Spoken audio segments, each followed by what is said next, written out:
Hello there, everybody, and welcome to the Eastern League Finals of the North American Strikers League, presented by both Odyssey Interactive and Bestie in Slot. My name is Kbot, and I will be the host of our analyst desk today. We're trying something new yet again, and I am joined by both Daftgrass and Mystic. Mystic, I'll start with you. We pulled you back in for this one. You were a player retired from casting. Now you're back here on the desk for us. We're glad to have you with us. Thank you so much. Yeah, I've kind of been everywhere. Started with being a player, went into casting, enjoyed casting, got brought into NASL by Daft, really enjoyed it, and then I was like, this is awesome. And I just kept competing, played in the OSPL, some of the other stuff, and I'm happy to do whatever I can for the community. And I love casting too, so I don't want to stop. I appreciate being asked to come back, and I'm here for a great match today. Should definitely be a good one. We'll get into it. Lots more to talk about within the next 20 minutes or so. But Daftgrass, over to you. We got to watch the the losers finals match take place last Tuesday. It was you and I on the cast for that one. And now we're back here for Grands, and it should be a good one. Look, I'm excited to be here. I think that this match obviously going to be the biggest one, so far out of all of them. We had a really close, loser final game, but I think this one will be, completely close as all can be. Stakes are the highest, and I'm excited to get into it, really. Should be a close one. Every single match that these two teams have played over the course of the NASL season has gone to 5 sets, which I believe makes for a very special treat, including with the upcoming micro patch. But there is so much to unpack with all of that I'd first like to take a step back. And first, I want to start off, we are at the end of the Eastern season here, and both of you were playing in the league in addition to covering it on casting and things of the like. So obviously, setting aside our finals match, what stands out to you as an extra special moment to you from the season? Daftgrass, I'll go to you first. Honestly, for me, it's really just, being able to be here, right? Like, honestly, I'm just so excited about the fact that we got to run a whole, I know we had our, turmoils, whatever, right? But we're here, we're at this point. That is really what I am so excited for. I'm just so glad that we were able to run this whole league, all of us be here, all of us learn to come together, talk to each other. It's just, that's my extra special moment for me.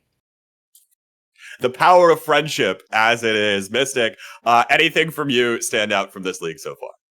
I mean, if we're talking about the most intense game for me, or purely from a games perspective, that losers final that just happened was absolutely insane. Like Bells talked about it in the interview after, how it was like the first game he was actually nervous for, and you could see how crazy it went back. Nearly 0.5 every single round, and it was I was at the edge of my seat watching. But for my own personal extra special moment, would have to be that game 1 against Silly Goofy Prodigies, where I got to play in, because that definitely unlocked like a new love of the game for me. Of like, it showed me a new world of like what Omega Strikers can be. So that's my personal moment. But yeah, it's wonderful all around. I concur. As someone who was on the cast for that losers finals match, that was a fun one to run with. And I think that'll go down as a classic for a long time to go as it comes down to Omega Striker sets. And hey, maybe this one we've got tonight will also join the party there as well. And let's start diving in a little bit more into that match that we're going to see tonight. Remember, folks, it'll be Dog-Like Spike versus LYTE, where LYTE's coming in with a game advantage in the best of 5. This means they're basically already 1 game up without having played a match at all. They'll need to win 2 to take the crown today, and DLS will need to win 3 games without letting LYTE get to those 2. So should be a lot of fun. And I think as we start getting in the mindset for more Omega Strikers, I've come up with a little game. Before this little show took place, I had our analysts here take a real draft from a previous NASL match and come up with how they thought that those drafts should take place. So I want to kind of start by unpacking this first one that we see here. We'll get it up on screen and it'll show you. But basically, you'll be able to see all of the awakenings that were picked. You'll be able to see the players and you'll be able to see what gear and awakenings they had up to that point. And basically, we're just looking at the decisions that each striker made in this one. So if we could go ahead and take a look at this carousel, we're on Oni Village for the second carousel of the map. That means that we've got 2 sets down and we've got another 3 to go. You see the draft order and you see the strikers there on your screen, and you see Daftgrass and Mystic's selections for what they believe each player should have taken in this carousel. And one of the first discrepancies is right off of the bat here with which awakening is the best for this Juliet up first. Daftgrass, you say Quick Strikes. Mystic, you say Catalyst. Mystic, why do you go with Catalyst here? So this is interesting because there's like a difference between what I think is the best awakening versus what I think happened during that game, right? So, in my opinion, I think Quick Strikes is absolutely amazing and way underrated. And I would take Quick Strikes almost any day of the week. After getting diffed by Vaughn one too many times, I'm taking Quick Strikes. But I think Catalyst has been really popular, even amongst Juliets, because of the flurry, just generating so much energy. And I feel like that is what ends up getting picked here, with everything else being like just good overall picks, but nothing standing out too much for me. Daftgrass, you have Quick Strikes up first, and Mystic kind of touched on it, but do you want to elaborate as well? Yeah, so honestly, for me, it's more looking at what Juliet had at the time, right? Juliet has stacks, Juliet has big fish, so it's like for me, it's just okay. Well, it's Oni Village. I'm going to be hitting the core 30 million times, and you're against Dubu. Dubu's going to stop mainly all of your abilities trying to come at him. So it's like I want to take Quick Strikes there from like a me perspective, because I have size, I have bigger hitbox, and I'm also speedy. So me hit core more, me dribble. Mystic, I'll go back to you before I reveal what actually happened in the game. And I want to talk about the Super Surge here because you've got it picked up by the second Juliet very early. Daftgrass obviously has it picked up by the Estelle here. Why would either one of those strikers want Super Surge? I don't think Juliet is that good with Super Surge. It can catch people off guard, but I think it's like a relatively good deny or like from the Estelle, where you get some value. Once Catalyst is taken away from the first Juliet, I don't think there's anything else that's like I really want to have some other awakening. So I think the Super Surge kind of does both, where you get some value out of the Super Surge. You might be able to get a few extra cheeky KOs with the distance and the damage. But you're more so denying it away from the Estelle there. All right, so let's take a look at what happened in the game. And what you'll see is that the players' names will also be revealed. As we see right off of the bat here, this was actually a draft from our winners finals in game 1 between LYTE and DLS. LYTE's in the blue and DLS is in the red. Leo Leon does pick up the Catalyst first, seems to agree with Mystic there, but it's actually a Super Surge following all the way down to Ginger Pop on that era, with Corey going for that Spark of Strength. Daftgrass, as we reveal what this carousel comes up with, what stands out to you here? This Corey guy wants a Spark of Strength. That's something. I hey, you know what, man?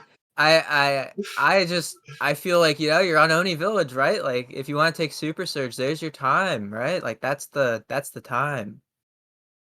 I like Super Surge there. Interestingly here as well, Ginger Pop sacrifices potentially picking up a Monumentalist to go for the Super Surge, which appears to probably just be leading towards a buff for Bells up there on that scoring of the Juliet. It was DLS that walked away with the victory in the next set, even after having worse positioning on this Carousel Mystic. And, talk to me a little bit here. Do you think this era might have played a role in this Super Surge? Despite it not being maybe the best in slot movement awakening, it still seems to have played at least a slight role. Interesting. I'm gonna be honest. I could not have predicted this in any timeline. Spark of Strength on Estelle into Super Surge era. This was not within my brain could not comprehend this. So I'm honestly not sure. You do get value out of Super Surge on era, but I haven't played era in a bit, so I can't really speak too much on how much value you get from the Monumentalist. It does just like cover half the map by the end of the day. Once you pick up the Monumentalist, and maybe that is more powerful. But this strat that they're going for, and you mentioned it a little bit, is buff up like here to help out Bells, right? Bells picks up the quick strikes, and then maybe with the quick strikes plus the Super Surge speed, it's kind of just like let's empower Bells as much as possible. So that seems to be what happened here. Whether that's what was going through their minds, I cannot say. But just looking at the draft, that's what I'm gonna hope happened. All right, well, let's go over to the second carousel that we have prepared. This is on Atlas's lab and is the final carousel of the game, meaning we've made it to set 5, and this is what the players' last awakenings are entering. And you'll notice we had to get a little creative with the positioning for the goalie gears, but everything is still there. And decent bit of discrepancies, decent bit of the two of you matching. We see the Twin Drive, Spark of Focus, and Orb Dancer all lining up here. And Daftgrass, you're still valuing the quick strikes here pretty highly. Yeah, I mean, okay, if you look at it, and I know it's a little harder to see on my end, right? But like your era, right? You kind of have slick kicks, you have catalyst, you have Spark of Agility, you have peak performance, Super Surge. You are as speedy as all can be. I would take quick strikes. You're going to get the most value out of it. But Daft, I thought Chrono Boost was great because you're just buffing all of your buffs and debuffs. Why isn't Chrono Boost BIS? Well, quick strikes is funny factor, Funny factor, you build up more energy. And we'll talk maybe a little bit more about this in a bit, but with the micro patch coming, got a little buff as well, so maybe it'll rise in a little more priority. Let's take a look at what exactly happened in this one, because I imagine a lot of you in chat have probably already figured out where this is from. This is from game 2 of that winners finals, a decisive 5th set, where actually the Spark of Focus drops all the way to Leo Leon's 6th pick. He picks it up, becomes the mayor with 3 sparks, heavy impact, and stacks on stacks, and is a large part of the reason why LYTE walks away victorious from that final set. Mystic, I mean, what went wrong here? So the way I was looking at it is Vaughn already has the specialized training. And I know him getting extra special is absolutely insane. So extra special plus specialized training on the Kai Giga Blast is it's so much map presence and so much KO power that I thought Corey would value that more. But like I said, it's one of those things where I value quick strikes really, really highly as a midfielder. I just don't know if everyone else does the same. So under my assumption, I was thinking maybe the quick strikes meta hasn't appeared yet, and that the extra special deny was going to be more powerful than that. But at the end of the day, you see this came through as it was, with those quick strikes getting picked up, and then that spark again, following all the way to Leo Leon. Might I remind you folks, or well, maybe it's a little bit of a reminder, but there's also a tidbit for, since we're not actually watching the game back right now, in that the first carousel, right after the first set was played, Leo Leon also had the 6th pick and had to pick up that second spark at that point. So he ended up getting a triple spark build on the 6th pick in both of those Awakenings draft where he did select those. So a little bit interesting there. Thought it was a good science experiment and help break down a little bit more about what we say, because we talk about Awakenings, we talk about BIS, we talk about WIS, we talk about all these things, but at the end of the day, we've got to try to sit down and actually come up with those logics and what actually is going on. So thank you both for the little exercise there. And I imagine, maybe at some point we'll get the players on to get their full opinions as well and make this a little bit more of a returning gig. But at the end of the day, all of that, including the stuff with the triple spark, now goes completely out the window, because Odyssey just said bye-bye to Spark Nation, or Sparkington City, whatever it's actually called. And now we don't get that anymore. We've got a few new awakenings coming up here, and we'll get those on our screens for you all to take a look at, because a lot of these Daftgrass we're thinking are going to change things up. But if you had to pick one of the returning 4 awakenings that is going to change the game tonight, which is it going to be? All right. So for me, honestly, it was probably going to be perfect form because, as we all know and love, we love Zentaro. And Zentaro with perfect form, it's, his best, essentially his best training. So him being in something that both of these teams can play is definitely going to be a bit of a funny factor going into tonight. Mystic, don't pick perfect form. What other awakening is going to come up with the largest difference or the largest game changer here in our match tonight? I am so afraid. Looking at Stagger Swagger again, even with the changes, 20% increased movements. So the movement speed got reduced from 40% to 20%. We cut it in half, right? But 20% movement speed with the 8% base, right, is still a good amount of movement speed. And now you have more stagger. You're going from 100 to 150. So 50 more stagger per second you're getting back. It's doing its job of keeping you alive and regenning you. You're not that much slower. And yeah, I think this is going to be, if someone like a Zentaro picks up Stagger Swagger, you're not killing this person. If someone I don't think Octavia is going to make an appearance, but Octavia with Stagger Swagger is living, right? All the time. Insane speed. So I think this, this awakening coming back, it's necessary in some ways with how much lethality there is, but movement speed plus HP regen is always scary. I think this is going to be a real big, impact on whoever picks it up.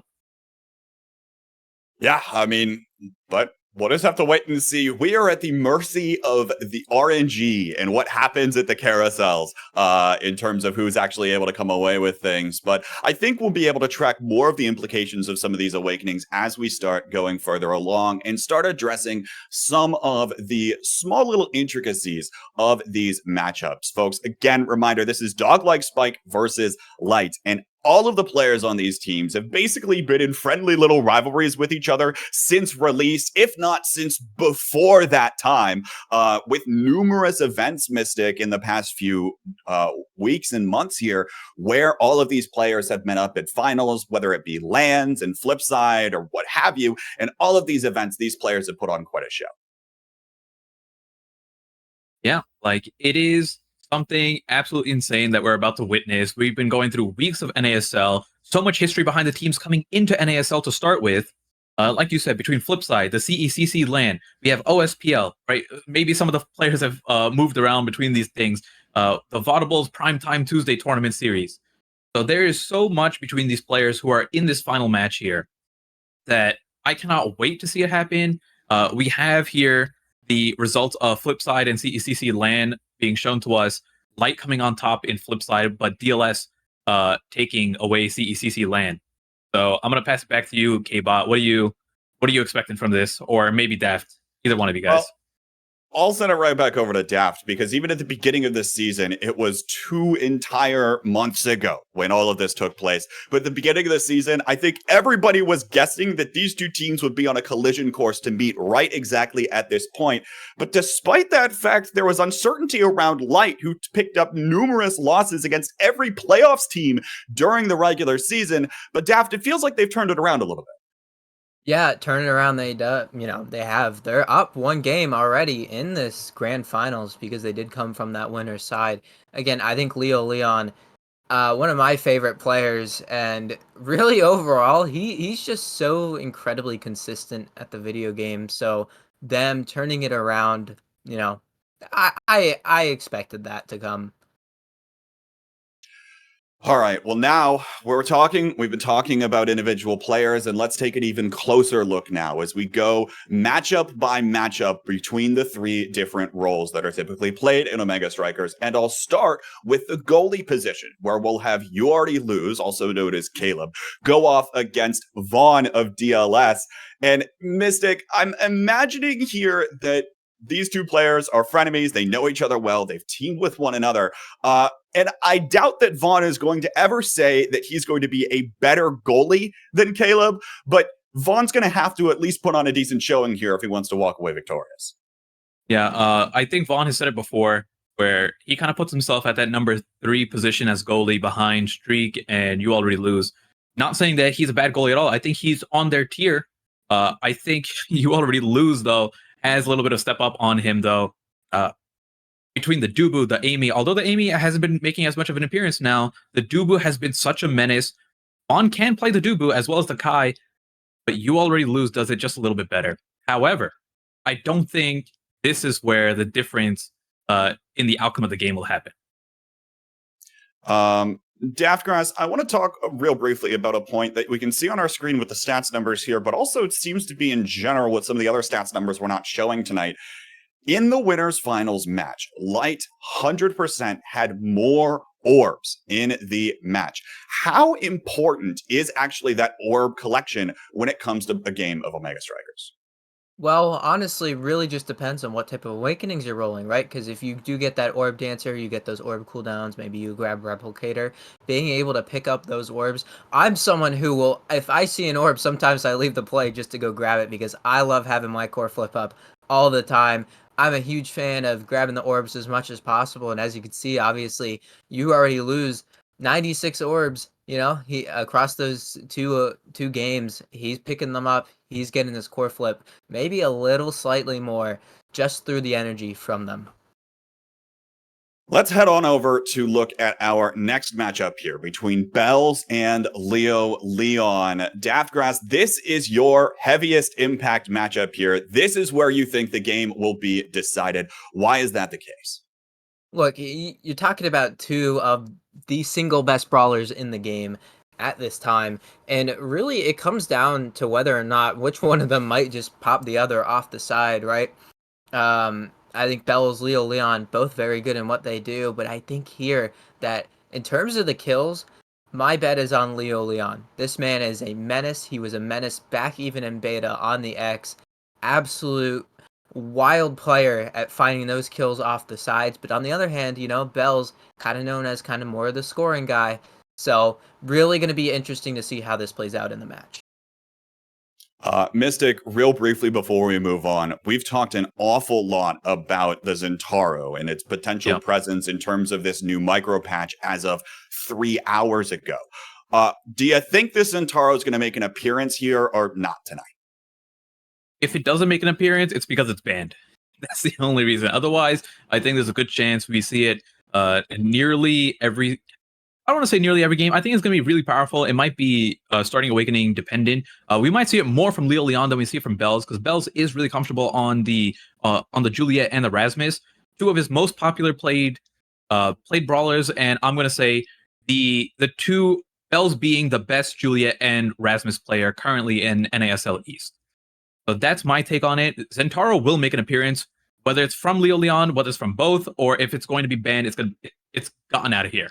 But similar to what Daft was saying, I kind of agree that I think Leo Leon has the advantage on the brawling aspect here.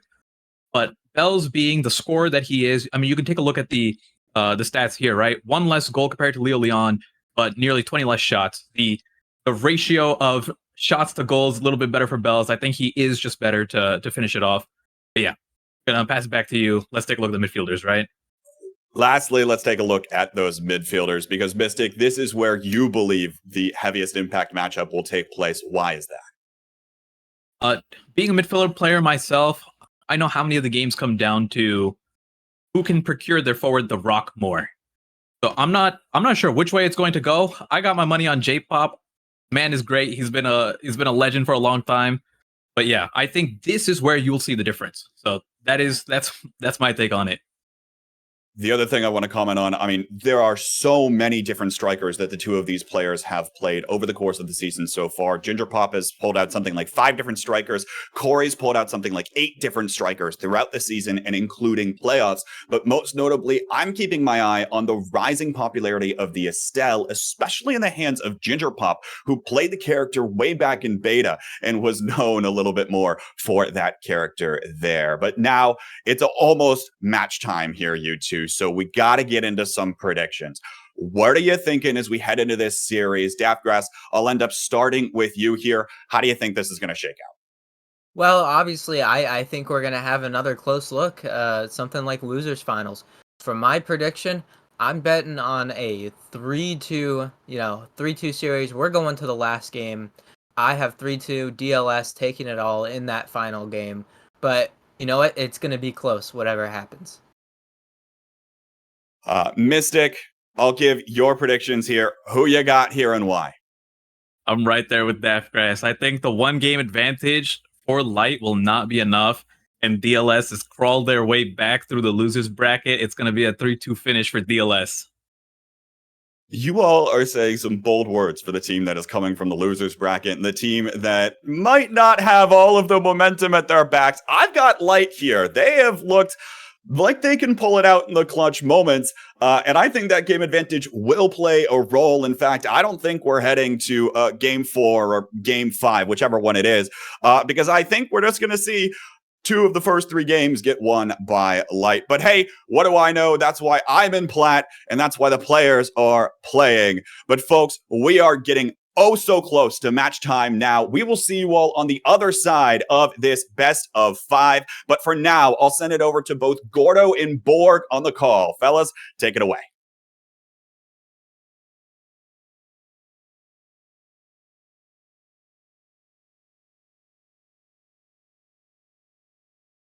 There we go. All right. What is up, everybody? Welcome to tonight's broadcast of the North American Strikers League East Conference Grand Finals. We're coming at you from the caster's desk. My name is Gordo. I am joined by Borg. We're bringing back the duo for one more broadcast here in the Eastern Conference. How are you doing, Borg? It's a little earlier in the afternoon than we're used to and a little bit of a different day, but it's sure to be some fantastic finals action. Yeah, I mean, normally we're pretty used to casting these West games, right? There's 11:30 p.m.s, these grind shifts, you know. Today we're actually a little blessed, right? Got to work a little earlier, got to eat, feel pretty good, then we can get a nice dinner afterwards. But I'm feeling great right now. Zentaro just got buffed, right? As you can know, is my favorite character. I'm rank 4 right now, so I'm feeling amazing. And I'm also excited to finally, cast this game. I mean, I've been looking forward to grand finals for forever, since basically the league has begun. And I don't know if I would have expected LYTE versus DLS at this point, at least with playoffs kind of in the middle of the season, with LYTE kind of falling off towards the end. But I mean, here we are, right? Yeah, it absolutely. LYTE, they come in with the pedigree, but they don't really have the record in the regular season. But they have been able to make a fantastic run, as K-Bot was covering earlier, as well as the rest of the analyst desk. Just able to take down some of the top dogs in this league, no pun intended. They take down DLS in a 2-0 fashion over in that winners final, and they take down Core Overflow as well to start things off. Now going to be back up against DLS, and if they can 2-0 them again, they could close things out right here. They have that one-game advantage already coming into the BO5. Yeah, I mean, that one game advantage is going to be huge, especially for, the pacing of a BO5. This game can get very, very tiring the longer you play it competitively. Oh, yeah. And, I mean, that best of one game, they just have to win 2, right? If they can get 2 quick, good games, they could just end it here, right? And we're actually getting into game now on Amy's app. Yeah, Amy's app to kick things off. Going to be a fun one here. Going to see if old Rasmus makes a little bit of an appearance here. I know that's the meme that everybody just loves to spam whenever this map comes into play. He's been a little bit nerfed, but, still plenty viable there. And, there's some characters that maybe are going to fall out a little bit, especially stuff like that Julie. Yeah, I mean, we see Rasmus actually banned here. I looked away for a second. I did not quite see the second ban, but I'm sure we'll see that in just a minute. But no Rasmus here we're going to see. I believe it might have been a Zentaro or something else banned, but we're seeing a Dubu and Estelle and probably a Julie at Mirror on the side of LYTE. And on the side of DLS, we have the Drakkar locked in, the Julie, of course, for Bells. And I'm assuming it'll be a Dubu Mirror as well. Pretty similar comps. Like Kai, actually, from Vaughn. So I'm not too surprised. He has been spamming this kind of recently in solo queue and in in-houses. So he's been working on his Kai. I mean, I'm excited to see him pull it out. All right. Very, very good here, as it looks like we are going to be loading on up. And yeah, Vaughn picking up that Kai, moving away from his more classic Dubu. Yeah, Dubu definitely very strong on this map, but you can't sleep on the Kai. And look, he's running an eject button too, so he's got to kind of play the same type of way as Dubu, where he runs up, applies pressure with that barrage, applies pressure with his strike. and then kind of eject back, whereas Dubu runs up walls and kind of runs back, right? So it's a similar play style, but just kind of a different execution here as we're getting right into this game. Nothing too crazy happened yet. Both barriers out. Everyone just kind of, you know, playing ping pong with each other. But we'll have to see as Bond actually gets KO'd.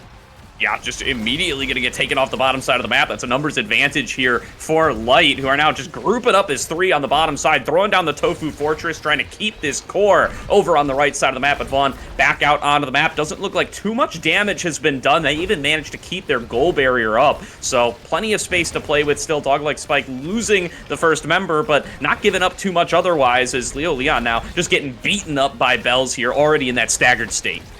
Yeah, I mean, Leo forced to burn the core flip there. Not, you know, still is alive, still managed to heal up overall. Great dash punch to get the barrier. So very, very crucial he was able to survive.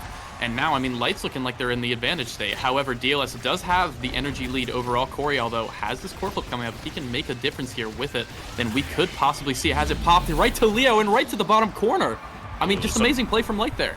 Nice cooperative movement there. Great pass down to Leo. Leon spiked right into the goal. Is going to get us off to an early lead for LYTE here in the very first set. Just like that, we're going to be right back out here. Corey going to knock things down towards the bottom, and you already lose. Playing up and aggressive plenty, but Ginger Pop finds himself a little bit of a KO up off that center hole there, and now it's going to be Leo Leon at risk as well. Going to have to dodge away from that Flame Flurry to avoid going down himself. A double KO as Vaughn takes one out with the Giga Blast. The full ace comes through, but DLS still not quite managing to score. Corey is respawned just in time, but he's not going to be able to keep it safe. It's a 1-1 tied up scoreline in this first set. Yeah, great attempt from Corey there. Stopped it for as long as he could, but it was just too much pressure as, you know, basically everybody was dead and all the cooldowns were up for Bells and Ginger Pop. I mean, DLS kind of just coming back.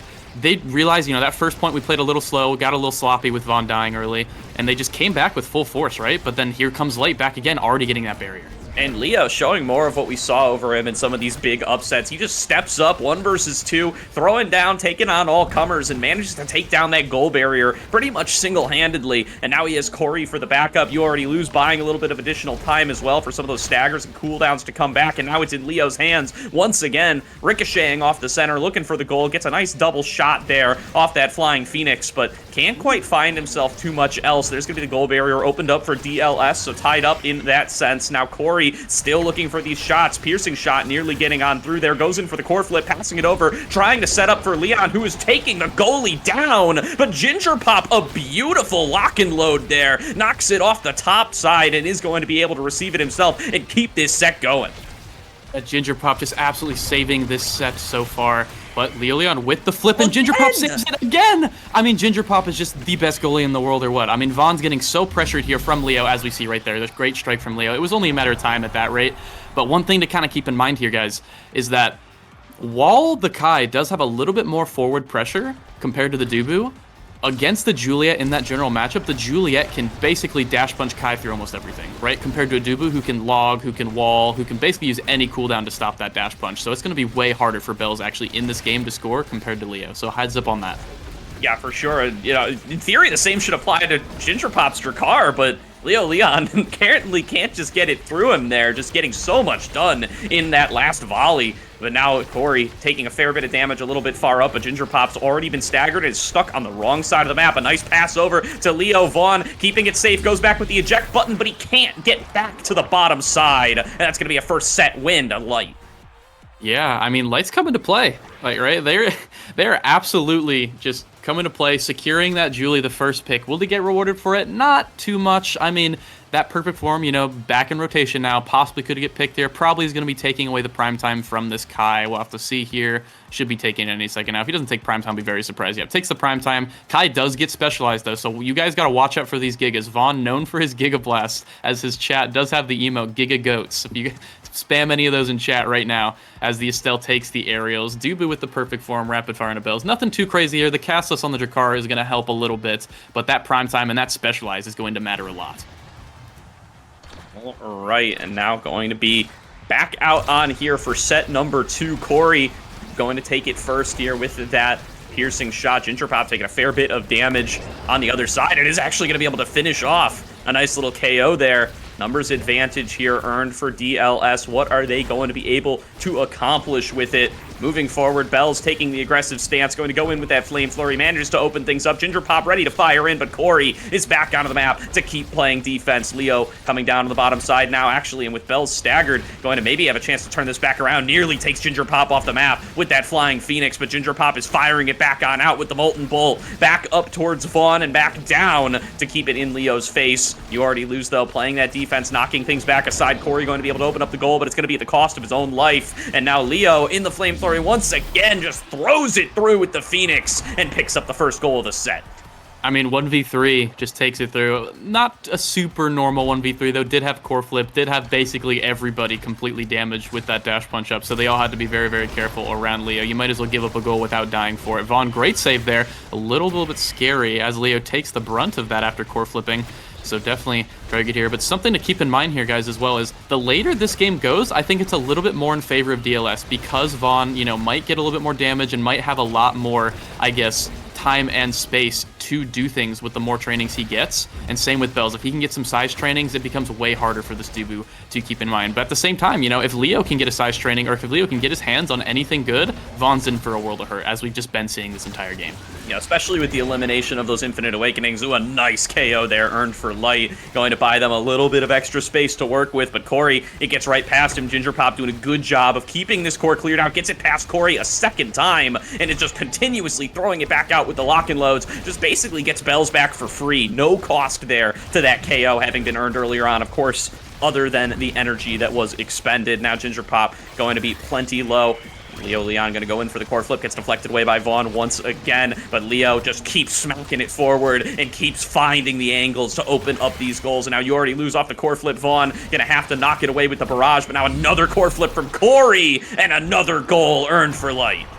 And one thing that we kind of really haven't talked about at all is Corey actually, you know, in his performance so far this game. You know, Leo kind of been the star of the show so far with getting all these goals and these KOs, but Corey has been pretty much just tirelessly getting the core to him, applying pressure with that Estelle, right?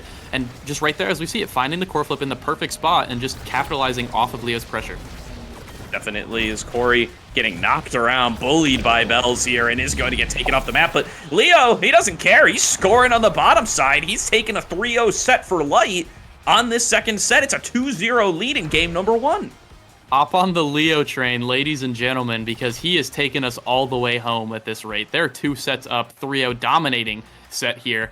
As I mean, he's probably going to get the Stagger Swagger here. Literally going to be no way to kill him unless he missteps.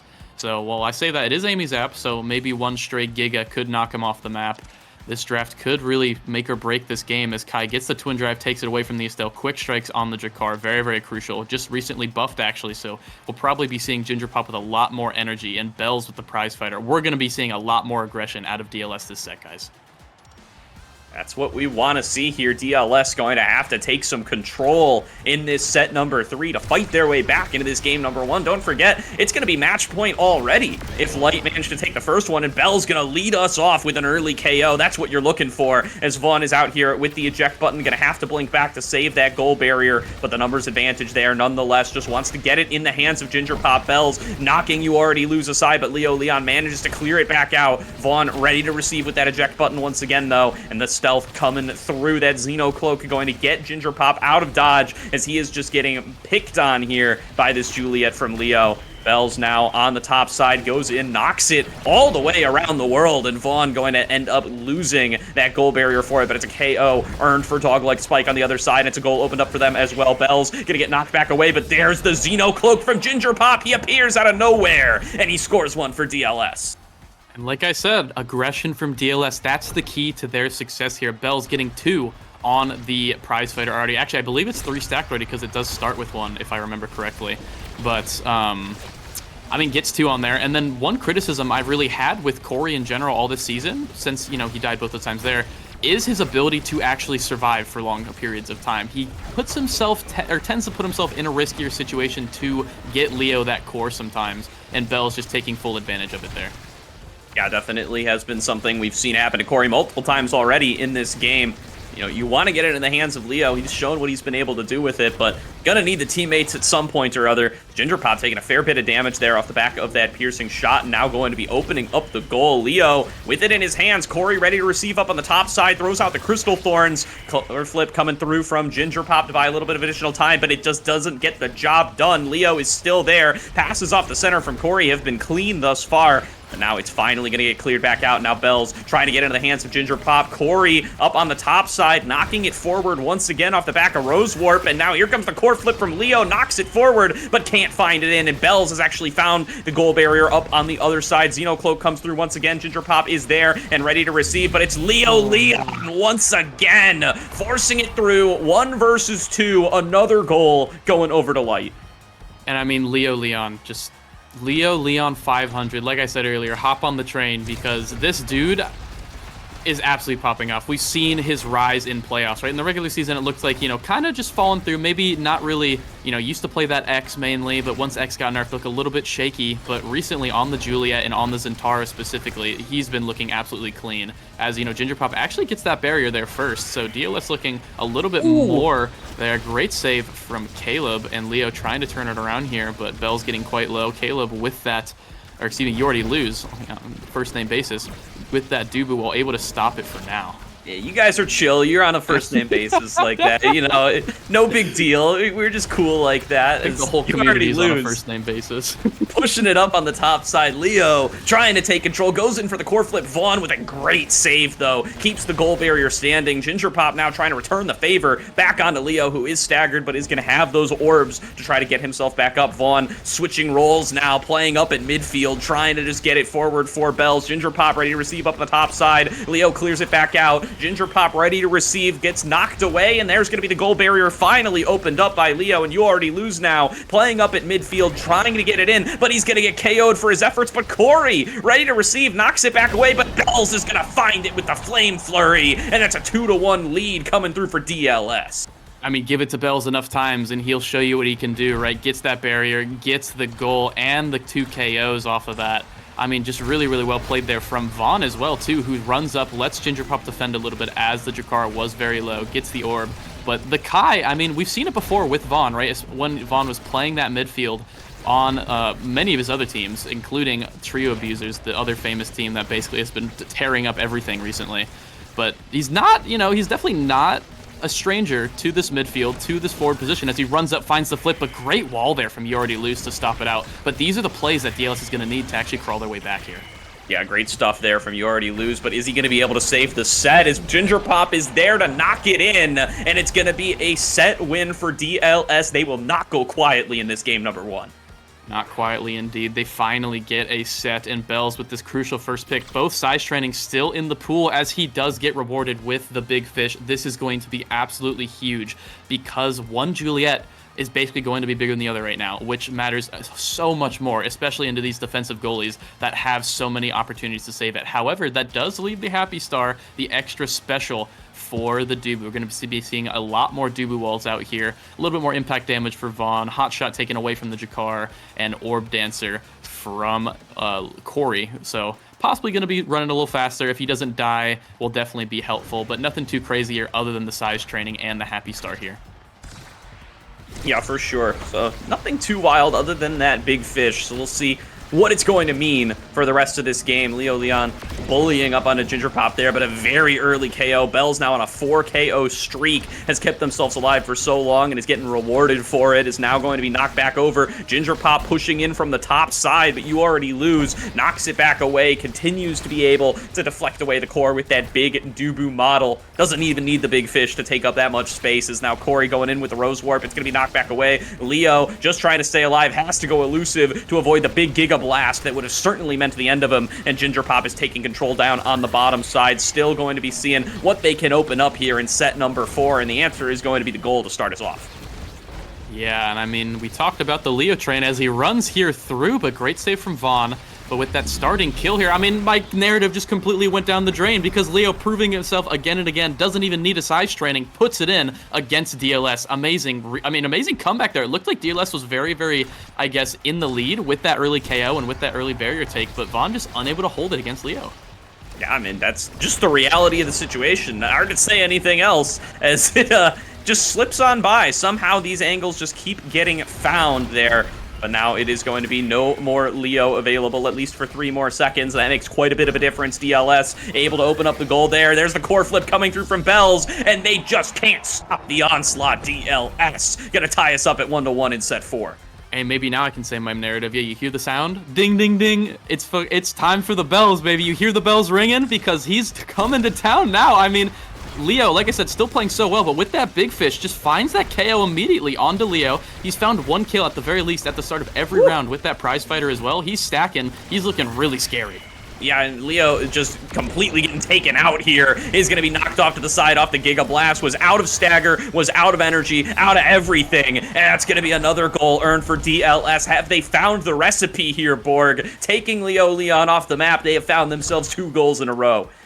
You know, they burnt a couple pieces of chicken, you know, fried a couple too many things. But I think they found the recipe. I think they're already heating up.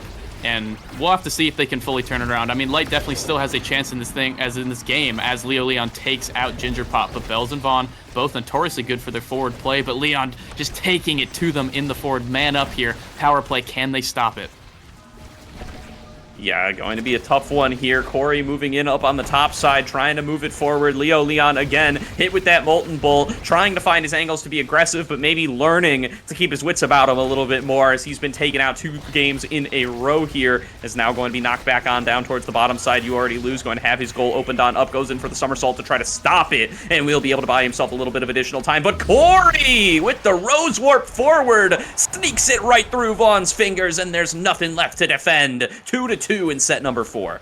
Yeah, I don't know if you actually saw what Vaughn was trying to do there. He passed it back to where his eject button originally was, popped back in, tried to strike it back, thought he was safe, but Corey reading that play oh so well and just rose warping in and winning that strike war. And Leo, I mean, already getting the barrier again, has been so efficient getting these barriers. I'd be curious to see the stats after this game, or after this series rather, kind of with Leo and his forward pressures, barrier takes, and these goals. But Bells, I mean, storming up the midfield now as Leon gets another kill. They're in trouble again. This could be match point.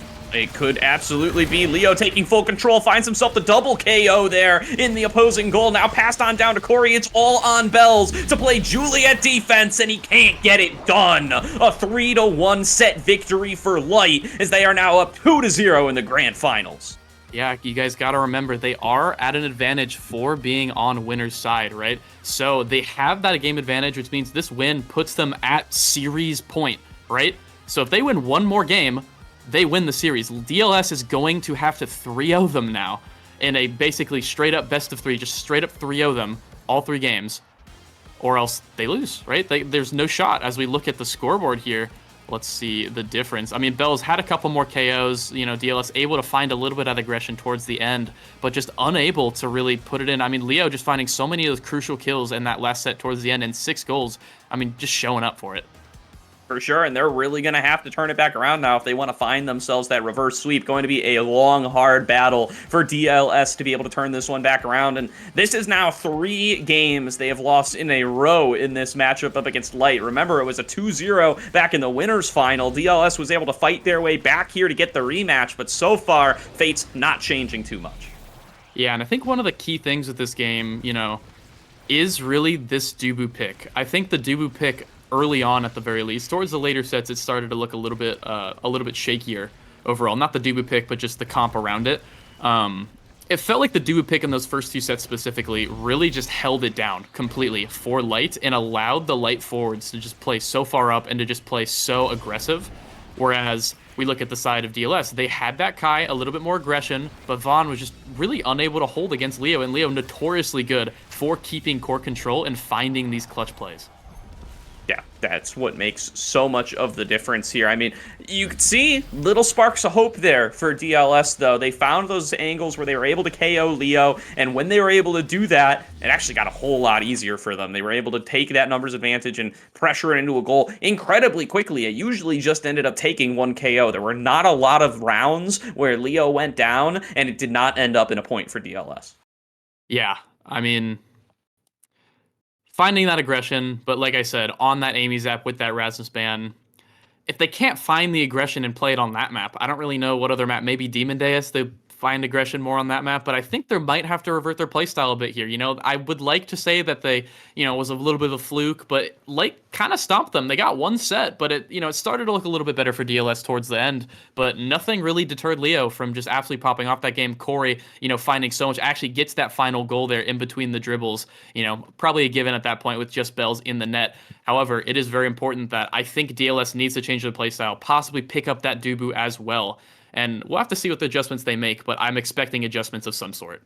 There's got to be. And we've been saying they're gonna have to adjust right now, and then there's gonna be plenty of opportunities for LYTE to adjust right back. So they are gonna just have to keep on evolving as the evening goes on. Otherwise, they are gonna end up bowing out here a lot earlier than I think any of us would like. Right? We want to see some competitive games in this series. We want to go at least to a game number 3, a game number 4, or that game number 5. But that is going to require us to see, a little bit more out of DLS. And game number 2 starting up right now. Technically game number 3, if you want to count, you know, with the best of 5. It's 2-0 for LYTE. True. So we can kind of say it like that, however you want. On Night Market here, so notoriously a good map for the Julie pick, for Bells as a player, really, in general, and notoriously good on the other side for LYTE, for this Dubu, and for Corey. Corey's been a monster on this map pretty much all throughout the playoffs, on this era, on this Estelle. It doesn't really matter. It just feels like this is his comfort zone. What do you think's happening here?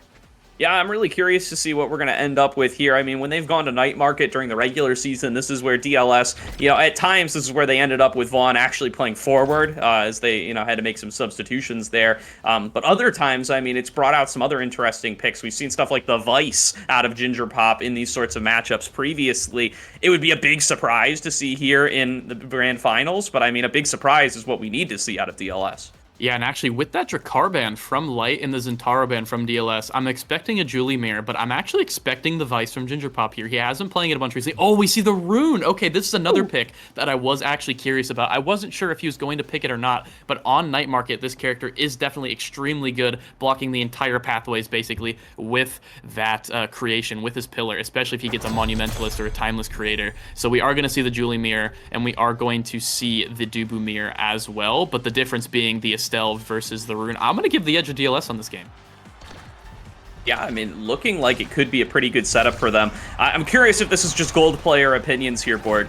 Every time I play Rune and I end up with Dubus in the game as well, I feel like there's a little bit of stress there with everybody wanting those creation-based buffs. Do you feel like that ends up making a big difference at all?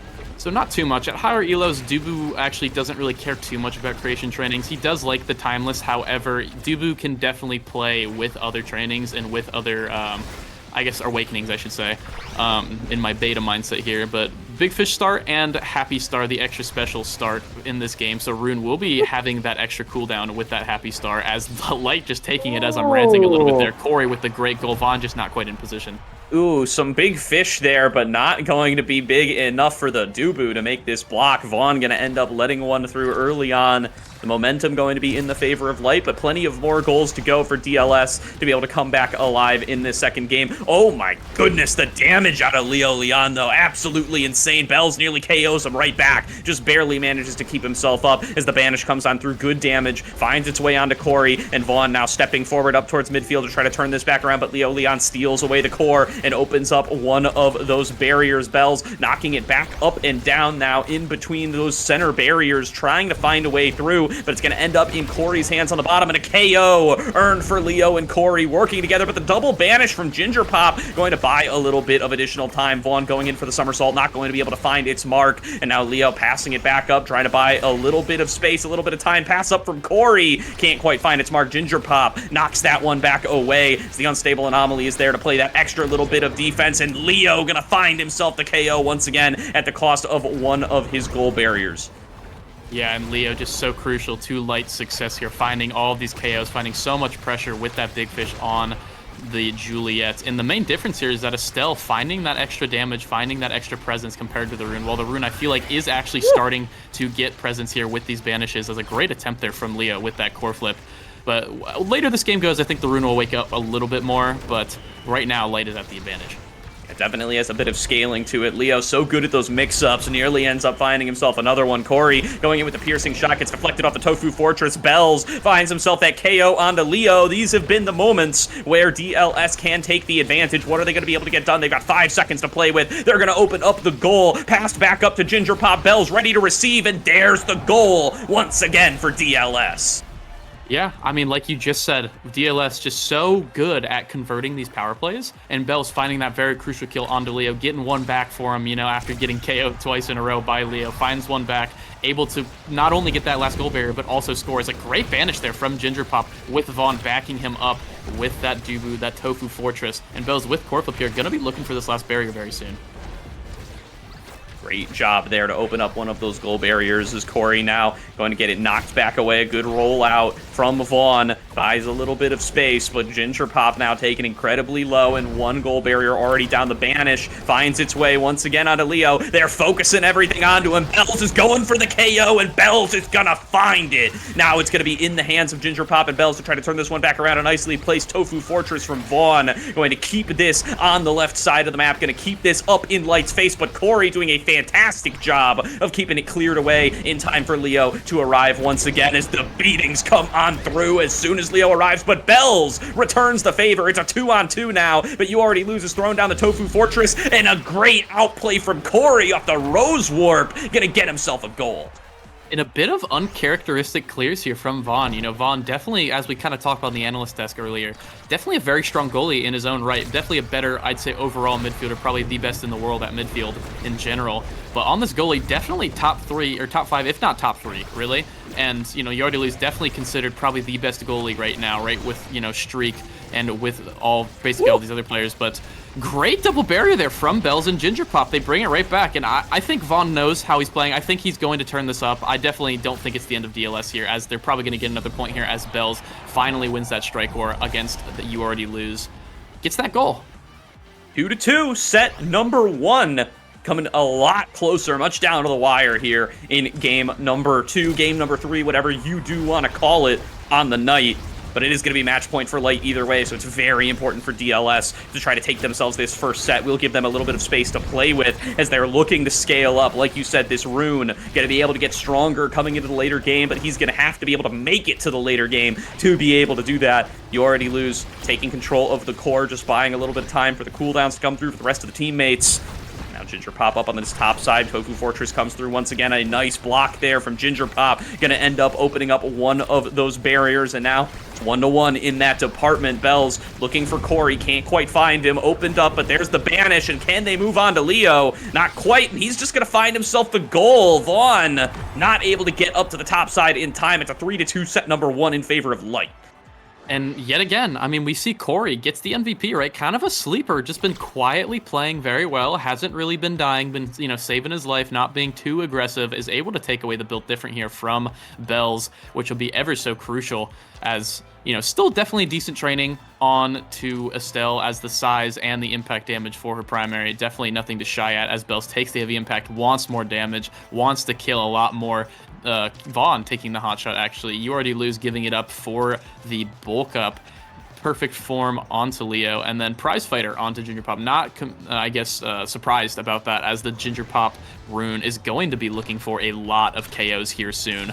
So I'm expecting this to be a jam-packed set with a lot of pressure.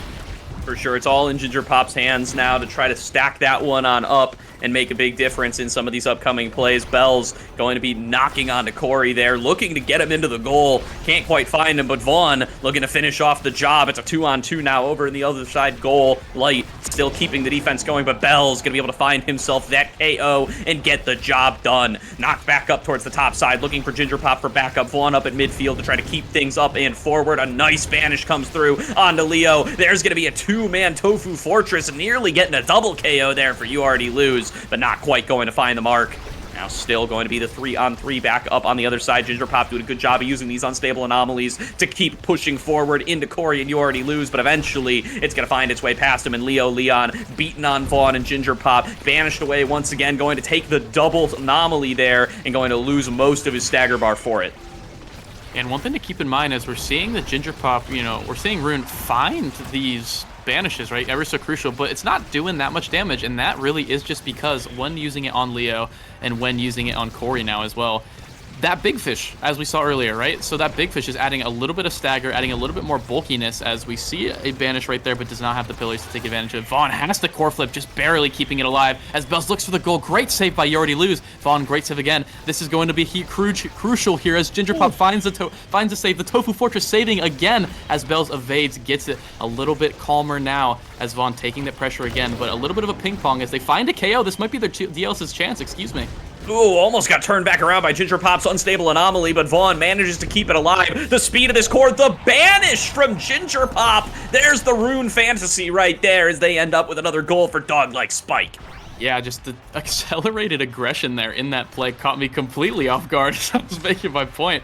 But either way, 1-0 for DLS, as we see now. I mean, look at these banishes. They're finding so much more, not really finding too much value, but with that Happy Star, he's able to really just throw them out anyway and gets both barriers here. So the pressure from Ginger Pop and Bells finding these barriers early, I mean, they're kind of solving the You Already Lose puzzle, I think. That's definitely what you're going to need to do here. You're going to need to find a way to get past this guy if you want to be able to keep your hopes and dreams alive in this series. Going to be so far a nice opened up goal for Ginger Pop and Bells to try to find their way into. Going to be Vaughn at midfield, throws on out the Tofu Fortress, but can't get the core on the right side of it, so just going to have to keep on playing defense. Leo trying to Flying Phoenix his way on through, but can't get it past Vaughn. So the Tofu Fortress is now down for both sides. Bells taking back control, goes in, has the Flame Flurry thrown back in his face though by Leo, and is going to end up taking a fair bit of damage and having the goal opened up for it. Vaughn still playing on defense, but has members on both sides of him. Going to be very tough to defend that, but does get it down to Bells, who does core flip it back up towards the top side. Tofu Fortress now, again, can't get the job done. Ginger Pop can't push it out on the top side, and Leo Leon, with some help from Corey, gets it in 1-1 in this set. Yeah, and Bells looked like he panicked there a little bit, actually strikes it backwards into his own side, allowing Corey and Leo to start their aggression, to start their offensive push, and finally, just after so many cooldowns, able to finally get that goal off of a pass and off of a dash punch from Leo Leon, excuse me, as Bells finds the first barrier again. DLS finding this early aggression, really, but LYTE just able to hang in there and find so many outplays to kind of bring it back in these sets. For sure, Vaughn knocked aside, goes in for the core flip. He's just playing up here, knows that they want to be able to find themselves another goal in this set. They want to take themselves the lead. They do not want to go down 2-0 in what could be their final game. Going to be more unstable anomalies, just trying to buy some space, trying to knock the core into a favorable direction. Another rollout from Vaughn just to keep things on this side, but that top side goal barrier is already down, and You Already Lose, playing excellent defense on the bottom one, has not let through anything. Yeah, and I feel like DLS are finally kind of waking up. They're finally coming together, as actually a little bit of an unfortunate Tofu Fortress there from You Already Lose, getting his own barrier, as Bells with the core flip needs to look out here as he gets it in by You Already Lose. Tried to predict the top side, but Bells just so patient with it, gets that bottom side. And really, as I was saying, DLS kind of waking up. I feel like Bells is playing so much better than that first game. Ginger Pop finding so many of these banishes and able to just disrupt the midfield from Corey and from Leo. And Vaughn, you know, recently, this set really in general, just finding a lot more crucial saves and finding so much more, like, I guess, great clears to his forwards to allow them to get pressure. So I'm definitely excited to see how DLS plays the rest of this game, as a great save again from Vaughn and Ginger Pop both there. And another beautiful banish is what ends up earning them that topside goal barrier, continuously managing to find his way onto strikers, but not onto the core, to buy yourself that crucial space to just do whatever you want and find those crucial barriers or goals. Another going to be dodged away from by Leo Leon. Now it's going to be Ginger Pop trying to receive up on the top side. Vaughn playing good defense, knocked it back away. Ginger Pop back on down towards the bottom side, handing it off to Bells, who does want to find their way onto this last goal barrier. You Already Lose has kept this thing up for so long, but Bells will finally push his way through and get it on open. But now Vaughn has let one through up on the top side. Corey taking control, knocked back and forth in between the different little bits of the Tofu Fortress, but Vaughn clears it back out. Corey, though, ready to stuff it, knocks it back down to Leo Leon, who does get this goal opened up. We're in overtime with goals open for both sides now. Bells wants to push it through. Vaughn knocked down towards the bottom. Ginger Pop ready to receive. Bells taking it on towards the bottom. Another unstable anomaly to knock it back over towards the left side. And it's all in the hands of Leo now. Knocking on to Ginger Pop, knocking him down lower and lower, dodging away from that banish. Corey kicks it back on over with help from You Already Lose and picks up the KO plus the goal. It's 2-2 in set number 2. And Vaughn just out of clear options, gets taken out by Corey and the goal with it.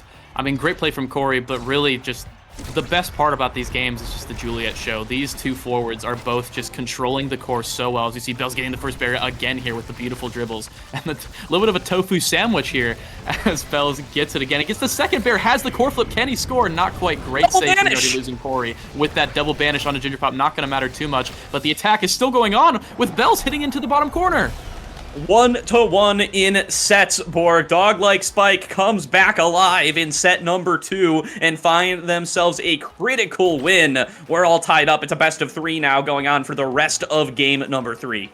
And it looks like DLS is going to get rewarded, right? So Vaughn, I mean, has a couple options here, the Missile Prop or the Timeless Creator.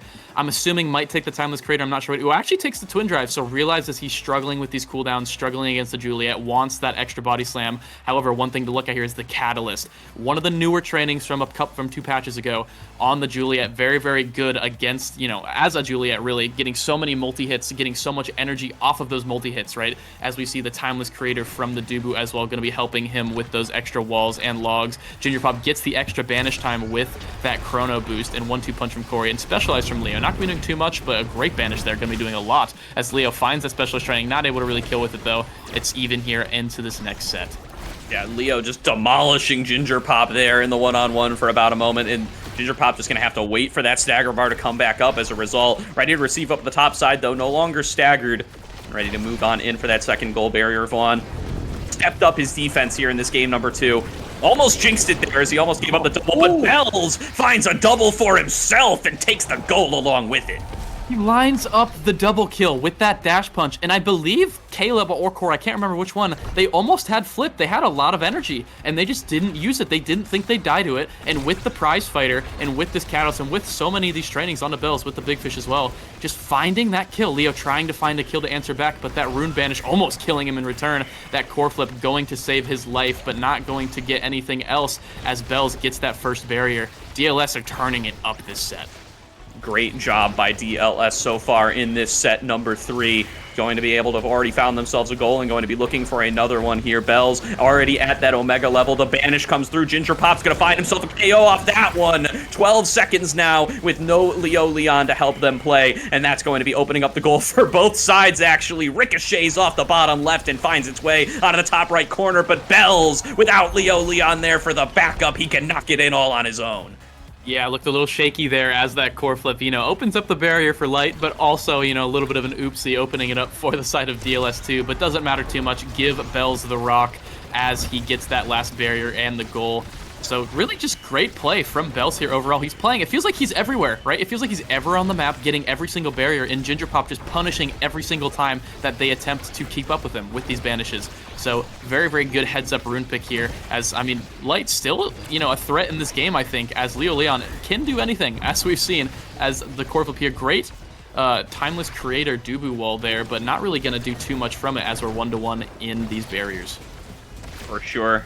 Great performance by Bells here. Also certainly helps that he's got that 3-level advantage over Leo. Although Leo, not really paying much attention to that as he just beats on Bells there. Bells going to try to return the favor with the Flame Flurry of himself, but he is staggered. He is going to have to go elusive to avoid going down. Now knocked back on over towards the other side. Ginger Pop and Vaughn are ready to receive and ready to buy some space for Bells to get out of that staggered state, but this is an advantage for Leo, who is going to get banished away, going to take a fair bit of damage. Nice placement of the Tofu Fortress to try to get that little bit of extra damage onto the Juliet. Is going to buy them a little bit of extra time. We're now in overtime here. It's a 2-0 lead in the set for Dog-like Spike. They can take themselves this advantage in game number 3 if they can find their way through. Flame Flurry coming out. There's the core flip from Corey, going to end up opening up the goal for the other side, but a great unstable anomaly. Not quite enough to get past You Already Loses defense. He does manage to save it, but Vaughn still keeping alive over on the other side. Going to be Bells ready to receive off the back of the rollout, knocking it back on down towards Ginger Pop, who wants to find their way in, but the Tofu Fortress blocks off that angle of attack and is going to buy some additional space back for LYTE. Leo Leon trying to find his goal, goes for the core flip, and he gets it off the top corner. Yeah, beautiful strike placement there off of that core flip. Finds a little shaky there, right? A little scary for LYTE. Vaughn holding on to that last barrier a little too long for for LYTE's taste, I think, but You Already Lose, just showing why he really is the #1 goalie right now. Just getting so many insane saves and insane strikes against, with no goal barriers, basically. And DLS putting so much pressure, but it just wasn't enough, as the pressure from LYTE is enough, as Vaughn loses both goal barriers right away. Yeah, Leo Leon and Bells just exchanging flame flurries there, and it ends up with Leo Leon actually being able to accomplish far more. Opens up the goal fully up against Vaughn, who's going to have his work cut out for him for the rest of it, but there's a great banish, and it's going to take the other Julie off the map. Here's a chance to play without Leo Leon present, and Bells immediately takes the double goal barrier for it. Ginger Pop with a perfectly placed anomaly is going to secure the set for Dog-like Spike. And LYTE finding, a rare early couple barriers. I think Vaughn, a couple little slip-ups on those strikes, but it doesn't matter because Bells and Ginger Pop able to find that KO onto Leo Leon. And with a 2-on-3, we talked about it earlier a million times, right? The power plays from DLS, probably their best statistic in general, are just so incredibly good as the Rune, gets the Deadeye, going to be nuking people now off of the field, and a lot of extra good things here with the stacks on stacks. Not going to mean too much, as the threat of dying is massive now with the Juliet getting tempo swing as well, and with the Rune getting Deadeye. Leo Leon getting left with that Super Surge. Not a bad training, definitely niche, a little bit of a mixed feelings training there from the Juliet community in general, but I think personally I like it. Adds a little bit more kill threat, especially with that extra size. So we'll have to see how he makes use of it here. Tofu Sandwich to start us off on this set, Gordo. Yeah, you can really see the size difference between the Tofus there. They're just compared right next to each other. Vaughn gonna be a little bit smaller, but still getting plenty done for it. Leo Leon going to go in for that Flame Flurry, going to find his way on towards that goal barrier, but it's Bells now on the top side, looking to take control, but Corey's done a good job of keeping that cleared out, and you already lose. As always, very difficult to work his way through. Ginger Pop finds another nice banish, but a good play there by Corey. Steps up, prevents the unstable anomaly from forming, and gets pretty much nothing done off the back of that banish. Yeah, not too much off the banish, wasn't really quite able to capitalize on it. He didn't really need to as well. I think it was good to stall, as, one barrier gets taken out from DLS early, and LYTE sitting pretty with 2 as the banish comes through. This might KO, not quite. Woo. Bells unable to find it, but Bells, you gotta look, has that energy with that catalyst, has the core flip up already. Vaughn just as well has that core flip, uses it rightfully so. Tofu Fortress off the map. Goodbye, Leo Leon, as Bells dash punches looking for the flip, can't find the flip. Great defense from You Already Lose, and Corey able to stabilize a little bit here as Corey dies but gets the last barrier. But now it's a power play, gonna be dangerous here for the side of LYTE. Banish not quite able to get it. Can Bells get it? Squeezes it through the Tofu Fortress. Amazing play there from Bells and Ginger Pop. Beautiful stuff there, finding their way in. I thought it was over when it found its way past Bells for just a second, but they managed to stuff it right past that big Tofu Fortress from You Already Lose and get themselves the goal. Huge KO found by Vaughn, somersaulting his way out of the goal arc to take out Leo Leon and buy them the space for that goal. And now coming into this next round, Corey already taken off the map. A banish coming through both onto the core and onto Leo, but Leo not going to be coming out of that one anytime soon. He's going to be off the map for about 8 more seconds, opening up the goal once again. Bells has a chance to score, and he's going to seize the opportunity. 2-0 here in set number 4 for Dog-like Spike. I mean, the pressure from DLS. You see how far up Vaughn is. Uses that Tofu Fortress. Doesn't even have missile prop. Just puts it in the face of LYTE, right? Just nothing they can do. No clear angles. Bells, when he has the opportunity and the core, he will take it, as Leland looking for an opportunity themselves. But the biggest thing here is LYTE just seems like they're getting steamrolled. They need to recover and find, they need to live, basically. They're getting killed way too much. Yeah, Bell's just chilling up there for a long time. Yeah. Knows that, there's no rush. We can wait for the Tofu Fortress to fall away. We can wait for our cooldowns to be back. And we can have set up with Vaughn as Bell's 10 KO streak finds his way onto Corey once again. Leo Leon has got his work cut out for him, having to back up You Already Lose, buy some space. The double banish, the knock back up off the back of the unstable anomaly. Very close to scoring a goal and a win here for Dog-like Spike. Again, the anomalies are beautiful coming on through from Ginger Pop. He has managed to save so much. He has managed to catch so much, but so far not able to find himself that last crucial goal. The goal opened on up now into Vaughn. Vaughn gonna have to defend against Leo Leon, but he can't find it. And we see it right there, the Super Surge Julie. I don't think Leo would have gotten that goal without Super Surge. Might have looked for a different angle without the Super Surge anyway. However, very, very good angle. Not able to do that without the Super Surge. Very good showcase of the awakening there. And we saw the aggression from DLS there, but it actually didn't really result in too much overall. Not too many goals, as Bells actually A little bit of a weird little roll there from You Already Lose. Another weird roll from Vaughn. These Dubus are just going to the moon there with these summer assaults. But nothing too crazy, just one barrier for now. One barrier on the side of each team, actually. Two barriers as Leo Leon is dribbling. He's going, looking for the goal, but not quite as the Dubu wall is kicking in here. Bell's trying to clear it. Ginger Pop able to save it with these unstable anomalies, and I think it's looking a little bit safe now from DLS as they get a KO.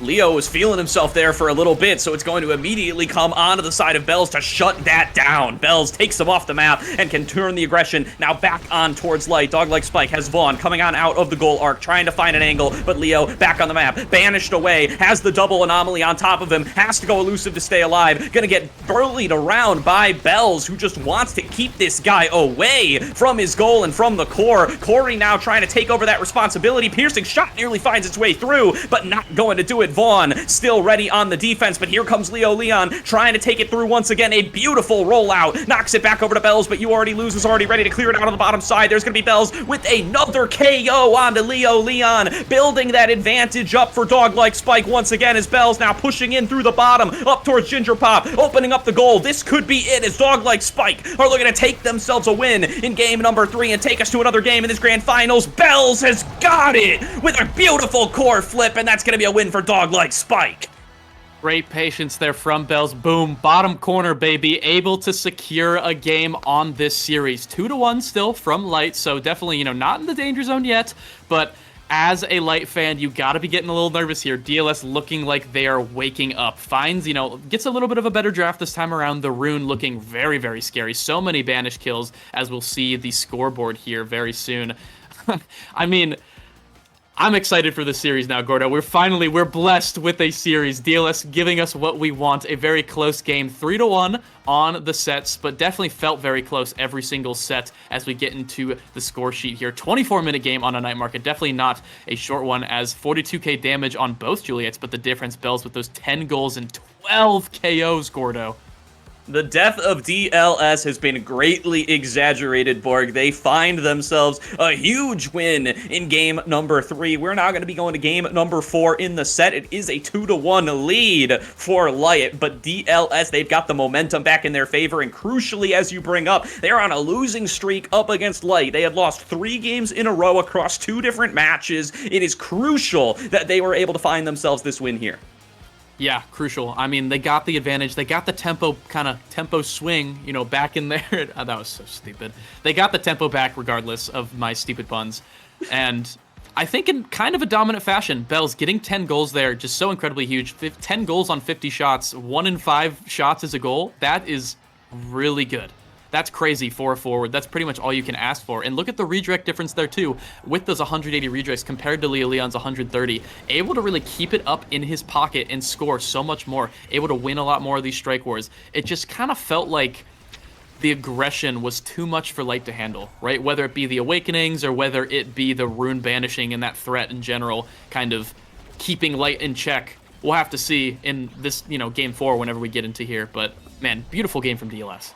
Yeah, for sure, and I completely agree with you. I mean, that Rune was a big difference maker. It's really easy to point towards the, the matchup that wasn't a mirror match is what ends up making the difference there. I mean, Bells played a fantastic Juliet as well, but the addition of that Rune really gave them ways to take Leo off the map and to achieve that win condition a lot more consistently. I mean, they were able to, even if they couldn't get the KOs off those Rune combos, they could at least get the banishes. They could at least section them off with these unstable anomalies, and that could buy enough space for Bells to do their work and for them to be able to find themselves these goals. I mean, Bells notoriously good. The whole meme of, there's literally a whole meme of procure Bells the Rock, right? Like, that's what that comes from in beta, is Bells notoriously good at finishing these goals, keeping that dribble into the corners wherever he wants it, basically winning these strike wars against midfielders, against goalies, time and time again, just making Corey and You Already Lose his job so incredibly hard. And Leo, I still think played very well, especially in that first set. Right, getting 3 KOs pretty much all in that first set. Actually, I think it was 2 in the first set, and then 3. The third one was at some other point in general.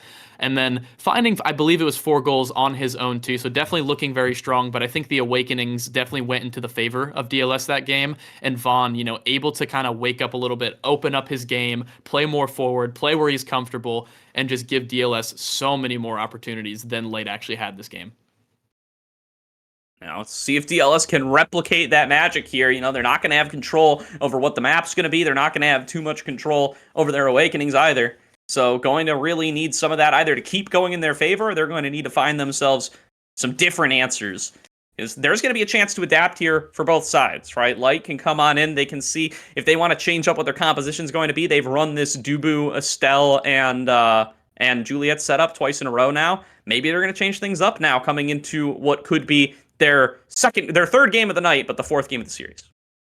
Yeah, I don't expect too much change up. I think at the most, maybe depending on the map, we're going to see more maybe Vice or Era or like a couple different midfield picks rather than the Estelle from Corey. I think the Estelle still did look very good overall when, LYTE had those opportunities when either they were a man up or whether, it was kind of a 2-on-1 against the goalie. The Estelle looked very, very strong.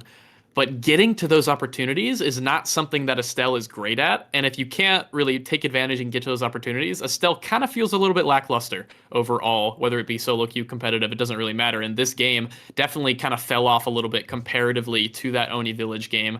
So I think I want to see something different from Corey here, depending on the map, whether, if it is Oni Village or an Aten City, which we could see here, depending on the next game. They are queued up players, I believe, taking a second, taking their breath after that 24-minute banger, right?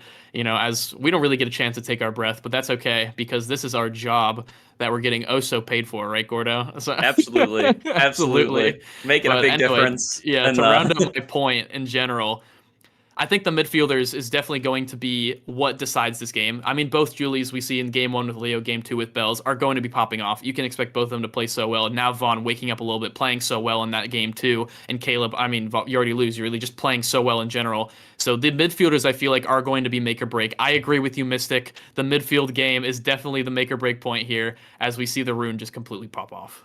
Yeah, and I mean, and if we're looking for a different character to come on out here in this game number 4, I mean, Corey's the guy to look at, right? If lucky for everybody involved that's the pick that you would like to change for, because Corey has got the deepest character pool out of pretty much everybody in this match and out of pretty much anybody in the league. I mean, he's played like 8 different characters already in this season, played 7 of them in the regular season. He could bust out all sorts of different stuff depending on the day, and I'm really ready to see it here if it's going to be a change in strategy coming in for LYTE in this next game.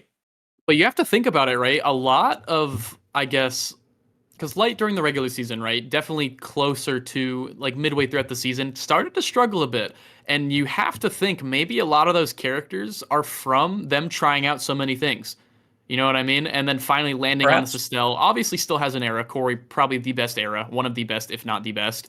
So, I mean, Corey does have a lot of picks. I believe every single high elo, Omega Pro League midfielder can play so many picks in general, at least has 3 to 5 characters in their pool. It just depends on the map and depends on what they've been practicing on in the patch. Gingerpop pulling out the surprise rune, has a Vice, himself in general too. Have played against that tons of times. It's not fun. I'm telling you right now. It's not very fun, especially in solo queue.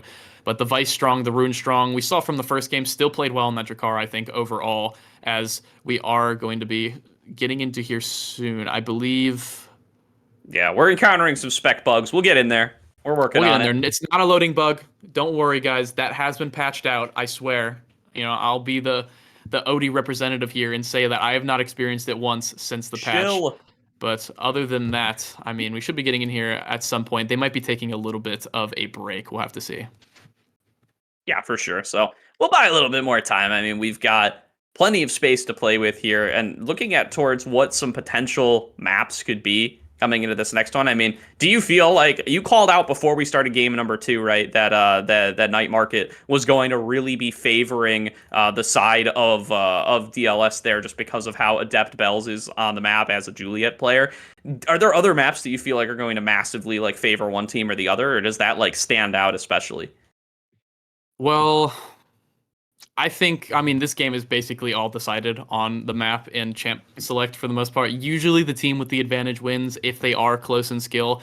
And like I said before, close in skill, but Bells, I think, is the best Juliet player in the world, especially on that map. And, Julie's strongest map, rightfully so. So I definitely thought, with the 10 goals, flexing a little bit there in that game as Bells able to really show up. Leo still showing up as well, but just not as easy, comparatively with so many banishes coming through. But I think another map that might be interesting to see I'll say two of them. One, Oni Village, I think with the fact that Corey has a very good Estelle, and Estelle being so strong on that map, it could look a little scary for DLS. However, Vaughn and Bells, I think only losing one time, and actually that was in the last game of Grand Finals for the Odyssey Pro League Invitational.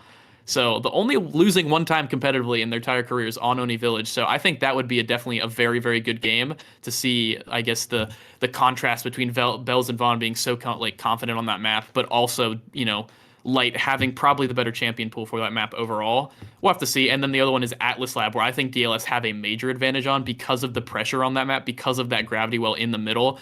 And I mean, I've talked to Vaughn so many times about that map. It's probably both of our favorite maps in general, just because of how fun it is to play around, the kills and that damage with the middle, right? With that gravity well, because you have to position around it. And if you position through it, I mean, you might just get KO'd off the map instantly. Definitely there. And it opens up for what some of these other zoning picks can really accomplish, or, always the Rasmus. Every map where there's something in the middle, I always want to see the Rasmus coming on through. We've seen a couple of Rasmus bans today, so we'll see if maybe that one's going to end up coming on through before too long. Yeah, hopefully we'll get it here soon, as I believe there is some bug encountering here. It definitely wasn't a spectator bug. I swear, guys, I'm not lying to you. I saw you in chat. I answered you in chat. I'm not lying to you. It's not here. Screenshot. It might be more of a dog than a bug. It looks like somebody's got to take care of their dog really quick. Okay. So That's we can deal with that. That's fine. I'm willing to I'm willing to throw it down for that. We can. It's a good excuse. It's much better than than spectate bug. I mean, I think if there's any excuse to stall a game out, it's your dog, needing to go out, maybe locked in a room. Got to let him out. It's don't want him. You can't let the dog suffer. I think I'd rather suffer for an extra 5 minutes of rambling than the dog. As we're finally getting into this third, kind of fourth game too, as it is 2-1 still with LYTE on that Auten City. So we're expecting possibly an Estelle ban here. I'm not too sure though. We'll have to see once we get into it. Yeah, for sure. It's like dog has to go out, house on fire in that order, for like what we can justify a delay game for. So as we're getting on into game number 4, is that Auten City, as you said, looking at bans, a Rasmus ban being hovered here for the side of LYTE, and it's going to be an Asher ban coming through from DLS. Yeah, Asher ban coming through. A little bit surprising overall, but Asher definitely very, very scary on this map, and Leo definitely has a great Asher. I mean, Leo pretty much can play every single brawler in the game, let's be honest. However, this does, leave it open for the Zentaro, right? The Zentaro now open for both these characters. I believe it will be a Zentaro mirror. We'll see just in a second, as it is an Estelle mirror. Just, gonna glaze past that a little bit here. And Zentaro mirror, Estelle mirror. So the forwards are going to be a swap here, basically a full forward mirror, going to be whichever forward wins. However, the big difference, as we saw with game 1, Gordo, the Kai goalie versus the Dubu. But I think this map is way better for the Kai goalie than it is for the Dubu. So I'm expecting an eject on here with Vaughn. I'm expecting a lot of aggressive plays, and I am incredibly excited as we get Orb Ponder actually and Bulk Up for this game. Yeah, I'm hyped to see some Leon Zentaro action again as well. This guy had my favorite play of Omega Strikers probably ever in the first round of playoffs that we were casting, Borg. I've watched that play like 100 times in my free time, so hoping to see some fancy stuff come through from Leo here in this game number 4. But immediately, goal's going to be opened up for both sides. Bell going to try to take control, but it's going to be Leo knocking it back up towards the top side. Corey going in with the Rose Warp, not moving off of this Estelle. And now going to instead come on back up to Ginger Pop, and Ginger Pop finds it. A nice little throw out of the Crystal Thorns. Finds himself a goal. Yeah, and like I said before, Vaughn able to kind of clear a little bit better, has, the ability to run up with that Kai, the ability with that barrage as well, and Ginger Pop finding that beautiful Crystal Thorns. Bells was there just in case, but not needed, as a great save there from Bells, keeping this oh-so-fragile barrier very safe so far. Bells looking for the dribble as the orbs come up. Ponder stacks going to be happening here, and one thing to note is that all 3 of the members of LYTE have the Ponder stack, so if any one of them get it up and get that replicator, it could be a little bit scary this game.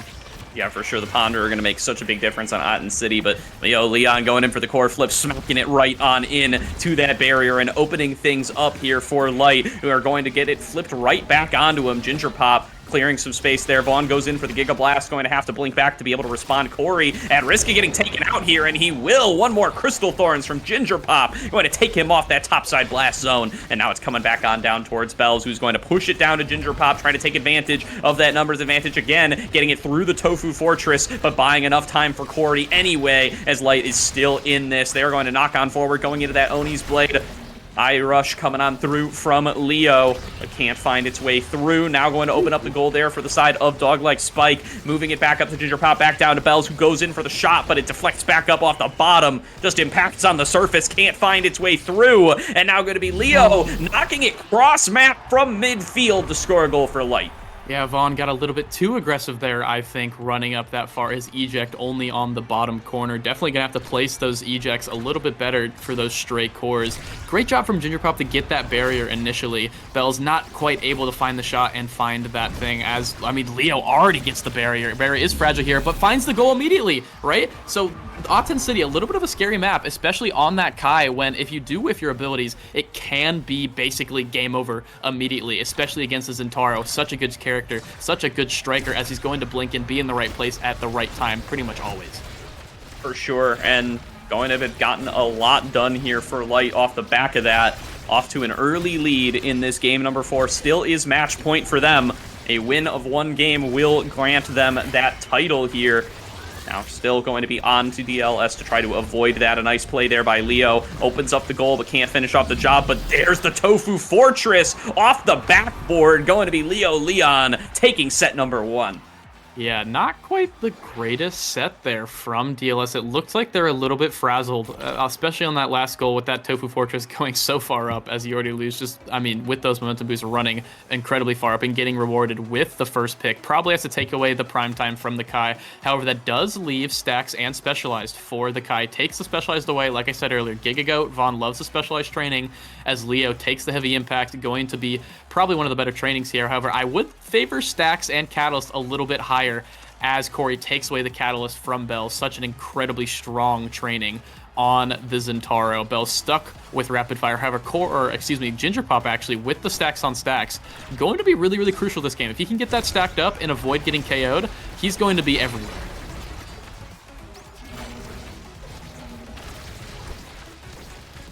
I'm back. I believe, yeah. A little bit of a disconnect here. Apologies onto that as Ginger Pop almost dies, as I said it, with the stacks. Able to survive, though. Keeps them for now as Bell's looking for this last barrier. Only barrier, I guess. As Vaughn gets the KO with that specialized training Giga Blast. Really well played there by Vaughn, going to end up with a KO for himself. And now it's Leo getting knocked aside. Numbers advantage here for the side of DLS, but Corey finally back on out here. Oni's Blade from Leo, going to buy him some time, going to actually find his way out of that goal barrier thanks to a beautiful core flip, but the KO is earned for DLS on the other side. Bell's going to be taking control now on the bottom side. Ginger Pop throws it back up towards him, goes in for the core flip, and Bells finds its target. Now going to open things up, waiting for Corey to come back. Corey is back here, but is it going to be enough? It will for now as he clears it out, but Bells takes out the goalie and scores for himself at the same time. You know, this just warms my heart as a Zentaro main, as a dirty Zentaro main. I don't care if the chat says I love the character. It's so much fun to play. But both these players, I mean, finding moments. Leo had a bunch of moments, got the barrier, almost got the goal. They're just barely missing his secondary off of that, you know, beginning of that power play for DLS. But Bell's just comboing his abilities so well. Looks like he's watched my coaching streams as he almost gets the goal there. Great save from You Already Lose. And Vaughn and Ginger Pop, I mean, keeping the course so forward here, not really letting LYTE play up as Bells gets another goal. Some beautiful passing plays there from Dog-like Spike as they find it passed between all three members over and over again. Just a smooth little goal there from Bells as he sneaks it right past You Already Lose with his cooldowns down. Yeah, sneaks it right past indeed. As, you know, Bell's definitely known for the shooting angles and finding a lot of these shots. Can't quite find the secondary, though, however, as Corey with the Rosewort finds it first, but finds the passive, utilizing the Zentaro passive there, getting the barrier. However, it is equalized now by Leo Leon. Both the Zentaros finding so much success on the opposite sides of the field as Vaughn forced to use their flip, but Bell's now on the other side of the map. However, I mean, Corey and Ginger Pop looking a little bit dangerous here as Vaughn is 1 HP. Yeah, I love these flashy Zentaro plays coming through from Bells, and there's another one. Sneaks on through with the passive, finds himself a goal, and that's a 3-0 set for DLS off the back of a rough-looking set 1. They dominate set 2. Yeah, I think Bells needed a little bit of a warm-up game. I definitely, I can vouch for the Bells Zentaro. I mean, obviously, everyone can vouch for the Leo Zentaro. He's been absolutely popping off with that recently. But Bells Zentaro, a bit of a newer pick we've been seeing. But I definitely believe in it as he takes away the big fish. I do think that is the right pick. Size on Zentaro is very, very important. Extra special, however, stays up for You Already Lose. Dubu Wall is going to be going out basically every single 12 seconds. Tempo swing denied from the Zentaro. Zentaro taking 1-2 punch instead. Very good training. Missile prop onto Ginger Popping. Glass Cannon, actually newly nerfed, but still very strong on to Corey. So I think DLS wins that draft just slightly with the size from Bells, but definitely very close overall. Definitely a big difference maker.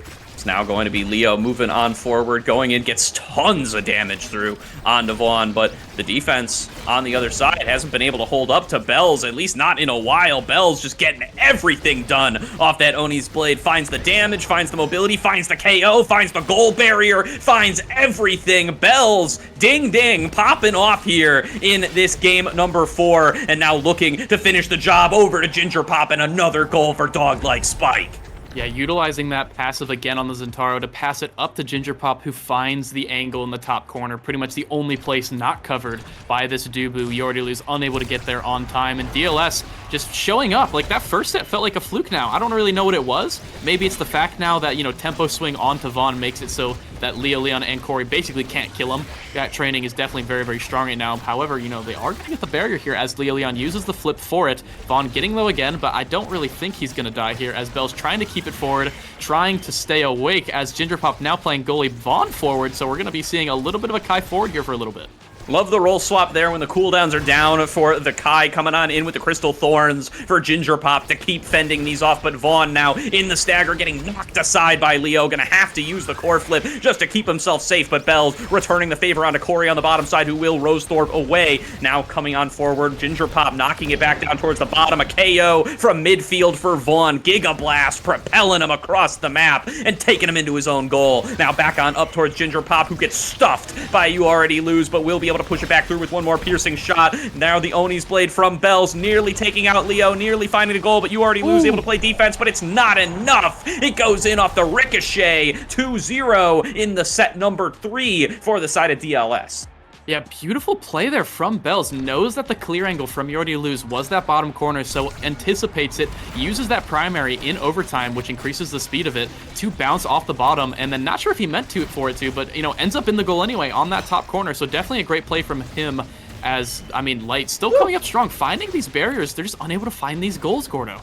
They certainly are, and Ginger Pop now taking control over on the bottom. Bells ricochets it back over. Leon keeping the pressure on to Ginger Pop, but it doesn't seem to stop this range-focused Estelle from doing anything. Bells goes on a 4 KO streak, now fending off Leo, and able to just get a ton done here with his numbers advantage. Core flip from You Already Lose, just trying to buy some time to get their team back up to full strength. Ginger Pop will finally find his way onto the goal barrier, but Leon gonna find a KO for his troubles, taking Bells off the map and shutting down that KO streak. Yeah, taking Bells away finally, but Leo dying there for his troubles from that Rose Warp. However, Corey able to get it done, finds the piercing shot from that Estelle against Vaughn. Nothing really Vaughn can do there as, run out of cooldowns, not really much you can expect from a Kai. But either way, getting into this point, finally, it kind of felt like a little weird of a point there from LYTE, able to get that K off Bells, but Corey finally, able to use that pressure to hit it in. So LYTE definitely not out of this yet. Yeah, definitely doing a lot of work there as Ginger Pop now going to be taking control. Vaughn knocks it back aside, does give it up towards Bells, who is pushing in on towards this goal, but cleared away by Corey, who does open up the goal once again, but a KO is earned for Bells. The numbers advantage back over to Dog Like Spike. Vaughn going to pass it on up towards the top side, looking to find a target, but it sneaks past him. This is another goal for LYTE. 2-2, tied up 1-1 in sets. Going to be set point and game point for whoever can take this next one. Yeah, that point was a little bit more of a fluke, I'd say. That point was definitely Vaughn being a little bit out of position there overall. They're able to really apply so much pressure, and then just sometimes that pressure comes at a cost, and the cost was a goal there. As a great save from Vaughn, able to get it out as a great attempt there from Leo. Bell's looking for it here. You Already Lose, saving it so many times, but Ginger Pop keeping it forward. Core flip, not able to do it. Ginger Pop gets that barrier with the redirect off the core flip, but Bell's looking really low here. Needs to play his life, but so does Corey as Bells gets that kill on the bottom corner on the power power play here. Vaughn running up, Bells trying to hit it in. The Tofu Fortress able to save it for now, but Ginger Pop finds that piercing shot, almost finds the kill, able to get that goal. DLS up a set now. Let's go DLS, finding their way through once again, now going to be up 2-1 in this game number 4. 1 set win away from going the full distance tonight to game number 5. And I see our old friend Stagger Swagger is going to be back on the board here. Yeah, but even more important, the Orb Replicator from Vaughn, who has that 10 stacked, that 10 stacked Ponderer, but the Juice, baby, Super Surge coming in for the Zentaro, probably his best training, as, you know, Leo Leon getting that Stagger Swagger, but not going to be too important, as Leo's not been taking too much damage. It's mainly been onto Corey where that pressure is. However, Ginger Pop getting that hot shot, I mean, DLS just destroyed this draft, I think. Yeah, accomplishing so very much there. It's now going to be seeing if DLS can get the job done, or if they can buy themselves a 5th set here for the side of LYTE to potentially take on down this match, this whole tournament. They could take one more. But now going to be Bells moving forward, going on in for the Oni Slash, trying to get his way on in, but a nice block there from the Tofu Fortress. Impenetrable, as they cannot get their way out of this goal barrier. All 3 members up there playing defense, but Bells just shreds through them and takes Corey nearly off the map, as well as pushing on through onto the goal barrier. Now it's in Ginger Pop's hands. He sneaks it past You Already Lose, and that's another goal for Dog Like Spike. The pressure is surmounting. I mean, LYTE falling short here over and over again for whatever reason. I mean, it just seems like Ginger Pop and Bells, with the help of Vaughn in that goalie arc and with the Kai, with those Giga Blasts, I mean, half-healthing Leo Leon instantly with that specialized training, able to just get so much pressure coming in, but pressure indeed, as Leo can get some for his own, finding that goal barrier early, but Bells answering with a flip of his own as Ginger Pop tries to keep it up, keeping it away from Leo. Leo has that core flip, trying to use it, gets the primary, uses the core flip here, it should be a goal, yep, finds it with that passive, looked a little dicey there, but had that Zentaro passive ready, as Vaughn did not want to die, that's why he ran away, did not want to lose his Ponderer stacks. Yeah, it was a It seems like the mic is broke. I will take over for now while Gordo fixes everything, as a little bit of a flip there from Corey, unable to find anything, as Ginger Pop flips for himself to defend, as Vaughn and Ginger Pop playing here. 2 Bells in the top corner, barrier's still up, as Bells finding that crucial pass of getting the barrier. However, the redirect gets the barrier on the side of DLS as well, and Leo Leon sneaks it in right past the barrage from Vaughn. just gets himself another one there. I'm getting trolled by the Discord, but a fantastic run here by LYTE. He gets themselves another goal. They could take this set in a dominant fashion, take us all the way to set number 5 in game number 4. This whole series has just been neck and neck the whole way through, with both sides able to come out hot and completely demolish the other. Now it's going to be coming on down towards Bells, going in for the Oni's blade, but going to get blocked away. Leo Leon now has control, looking to get it past Vaughn. Vaughn on defense, blocks it away, but Ginger Pop getting knocked aside by Corey's damage. Leo going to finish off the job, goes for the core flip, and slams it in. LYTE now win their set number 4. We are going to set number 5. They're doing it, Gordo. I mean, set point and series point here for LYTE. DLS cannot lose here, or they lose the entire series. They lose the first place. And Leo Leon getting built different, getting rewarded for how well he played, killing Vaughn at the end and finding that core flip goal. Gets the built different, gets a lot more damage and size, going to be absolutely crucial here for the rest of this game. Aerials going on to the Estelle, going to help out Ginger Pop a little bit. Deadeye getting denied from Vaughn, rightfully so, as it definitely is good on Corey as well with that Estelle. Egoist coming over to Vaughn instead. Perfect form, however, one of the trainings, I want to say new trainings, but old trainings really, coming onto Bells, and that, if no one remembers, I mean, I think it's fallen out of favor a little bit, but on Zentaro, Perfect Form is probably one of his best trainings in the entire game, and we're going to see it here as Bells is going to have basically infinite cooldowns. Yeah, a combination that probably didn't have a very long-lived life. Oh, as I say that, Leo already scoring here in set number 5. Doesn't even give me a second to talk about this. Yeah, I mean, either way, as good as the build is, I think if you're missing abilities, or if Corey and Leo can get that barrier and keep it forward, it's definitely going to be looking scary for DLS. Can still turn it around as Bells finds that passive, but the barrier again from Leo, this is looking dangerous. Leo taking control of the match once again, wants to close things out here, does not want to find himself in game number 5, but Bells takes it up on the top side, rushes his way through, gets right past that Tofu Fortress, but Leo gonna take control over on the top side, looking to knock it back into Vaughn, but Bells takes it back up towards midfield, goes on in for the Oni's Blade, gonna be returned in turn by Leo. Ginger Pop knocking it back on towards the center, but you already lose, keeping it cleared. Core flip comes through from Leo, knocks it down, but has nobody to receive. But he doesn't need anybody else. Finds it himself with the goal. Leo is turning it up right now. Decided, you know what? Let's just win this series right now. Gets these first 2 points. Beautiful Zentaro secondary to actually find that redirect and hit it straight into the bottom corner. Vaughn unable to be there in time and unable to be here for this barrier as it's looking dicey here, Gordo. From a 2-1 lead, now on the verge of getting knocked out of the finals right here, right now. DLS have got to steel themselves and come back in this series. Bells going in for the core flip, knocks it back in, and finds the first goal to come back. Yo, I definitely taught him that one. The passive on Zentaro straight into the secondary. True combo, basically. Just getting that... I mean, pretty much just nothing Dubu can do there unless the Dubu has an ability. No abilities left for Dubu. Hits it through his strike and just straight in from across the map. LYTE's looking, or DLS, excuse me, are looking to turn it around as Ginger Pop loses that core flip. Leo gets that barrier. It's even again, Gordo. Yeah, lets it past himself there. Goals open for both sides. Now Bells has control up on the top side. Ginger Pop setting up for the piercing shot. Gets knocked back over to Vaughn, who will throw out the Giga Blast, trying to buy some space. Has Ginger Pop there for the assist. Another shot nearly finding its way past Vaughn. But Bells and Vaughn, they play the defense. They keep it safe. Bells knocks it back over to himself, looking to score the goal. Can't quite find it. Pass back over to Ginger Pop, who does save it with the Rose Warp. But here comes Corey trying to knock it up on towards Leo. Vaughn has the core flip, though. Takes it back to Bells. And we're 2-2 in set number 5. Game number 4, Borg. I'm fully clenched right now. I mean, the great core flip from Vaughn notices there's no one on the top side, including You Already Lose, able to find that goal. Bells would have got it anyway, regardless if if You Already Lose was there on time anyway. I mean, I'm just gonna let you cook because this is so exciting. And there's going to be the goal opened on up once again for Bells. The core flip comes through from Corey. Ginger Pop going to be able to receive it, though. He's in stagger. He could get taken out so easily. Has to go evasive just to keep himself safe. Blinks on up, but the goal sneaks past Vaughn. And just like that, LYTE have finished the job. They are your East Conference champions. That was so incredibly fast. It didn't even give us time to get started, Gordo. I mean, Corey just absolutely popping off, finding that last goal on the top side with that Rose Warp into, I believe, the Crystal Thorns. Holy, LYTE brought that back. I cannot believe that. LYTE up the 2-1 anyway, right? Getting that... Whew, I mean, I'm at a loss for words right now. Beautiful goal from Corey. Leo Leon, 8 goals just absolutely popping off in that last set. 41k damage. It just seems like he was a little bit more comfortable on the Zentaro this time around.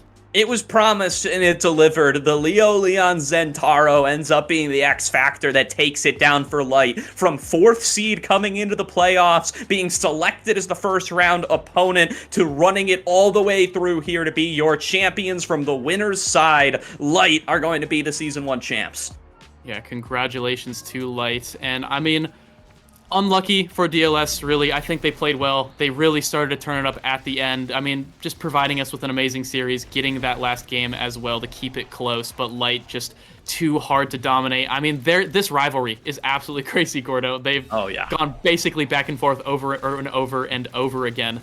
And it's like, you know, you want to think maybe you want to see this more in the future, but it's hard because I don't actually know if this team is going to stick together in the future, because it's going to be a shame if they don't. However, you know, with the trio abusers and with Caleb, You Already Lose, playing with Bells and Vaughn in general as well, but if they aren't playing together anymore, I mean, man, this is quite the send-off, winning the grand prize, getting that first place. Leo Leon, Corey, You Already Lose, all playing so incredibly well that last game.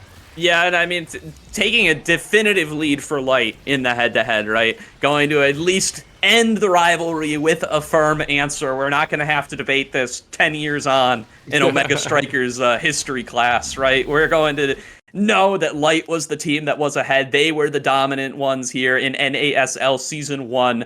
And they are going to be walking home with a spiritual trophy. We don't have like a real physical trophy for them, but you know, they can pin it on their profiles and such. Yeah, NASL East Season 1, the inaugural season of NASL Spring.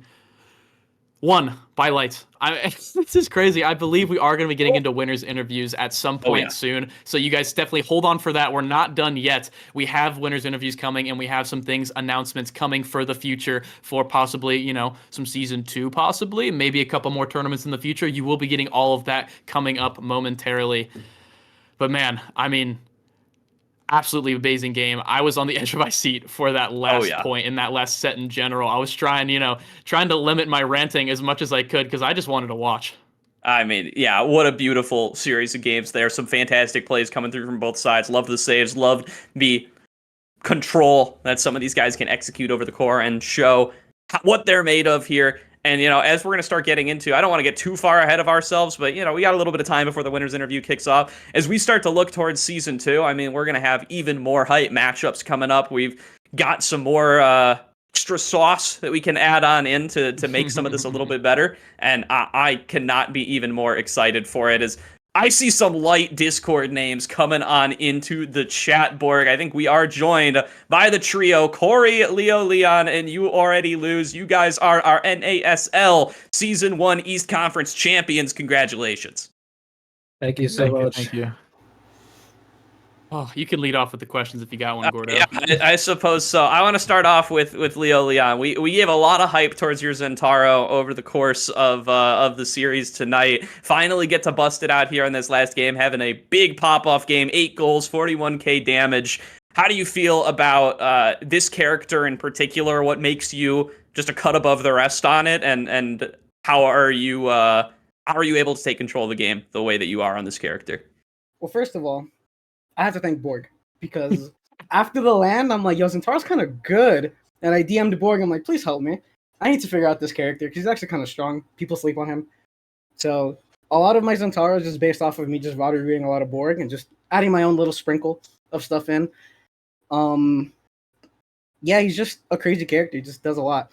Just always has a cooldown up, can always put damage in. Stuff's really, really hard.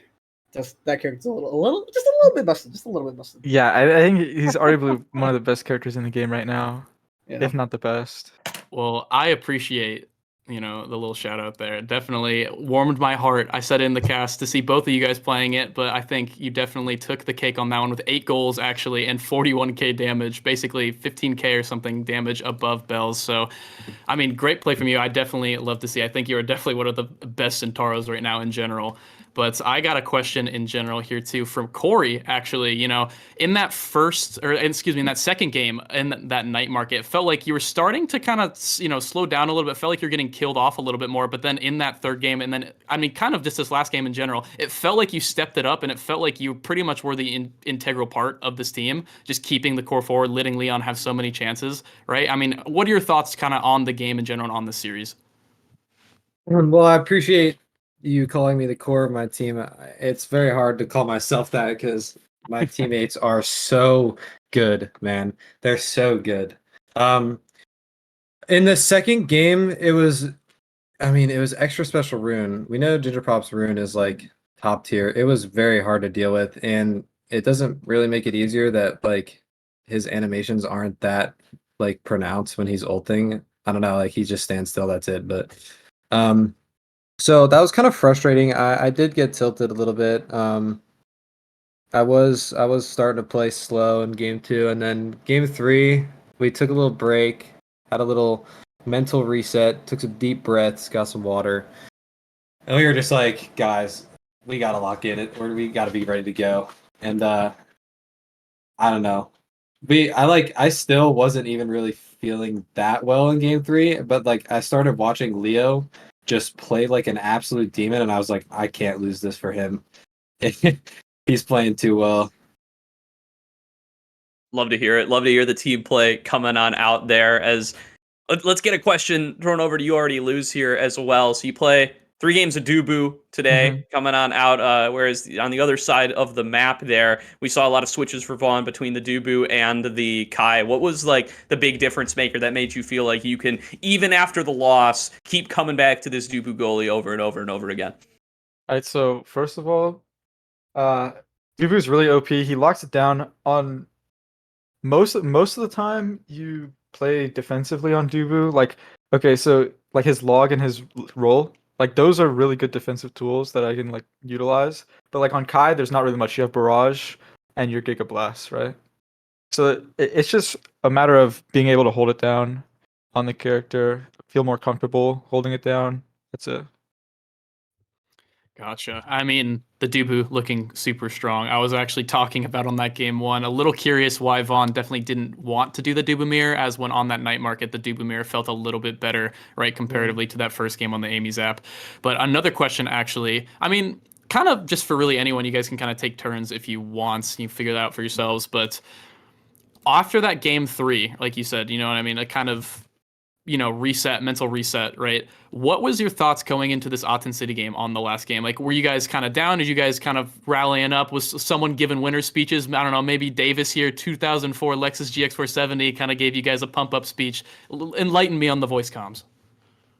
All right, so I would say definitely our morale was down in the second game with the rune and everything, but like I really wanted to make a point to like get us hyped up for the final game because we really wanted it to be a good game. I definitely was trying to hype up the squad and get us ready for our best performance. Yeah, I'll add in here. I think Caleb has been the best like player that I've played with in any esport on just like keeping a team's mental together, which is funny to say because I mean he is the youngest on the team, so being able to have someone that like mature, I would say, and just like I don't know, getting us all in a great mood and ready to play, hyping us up. It's been really, really nice to play with, and it really helps us perform. Thanks, boss. Love that. I just say it's chill. I just take a note out of Kai Noob. It's like it's chill, guys. Every time we mess up, it's chill. It's chill. Love to hear it. Love to hear it. All right, I want to ask a little bit. Now you guys are NASL S1 champions. What's in the future for all of you guys? Are you coming on in? What are the plans for season 2? What are the plans with the prize money? I want to hear what's coming on up next for you guys. All right. Well, first of all, for me, unfortunately, I'm leaving LYTE and I'm gonna be teaming up with Vaughn and Bells for a Sad Boys NASL season. It's gonna be really good. All right, what's your standings prediction for that? Are you guys taking it all? I think we have a good chance for sure. Good stuff. Good stuff. Corey, Leo, any Um, clapbacks for that? Any for fighting me- words for your soon-to-be former teammate? Dude, I wish the best for Caleb, dude. I wish him nothing but success. That being said, I am still kind of LFT. We'll figure it out, bro. We'll figure it out. We'll see what happens. If anyone wants to come scrim with Mr. Leo Leon 500, just shoot me a DM and we'll figure it out. For me, I will be taking a bit of a hiatus from the game. I've been competing in this for quite a while now, so I'm gonna be looking for some nice R&R Good stuff. Good uh, stuff. as I get back into the next school semester shortly.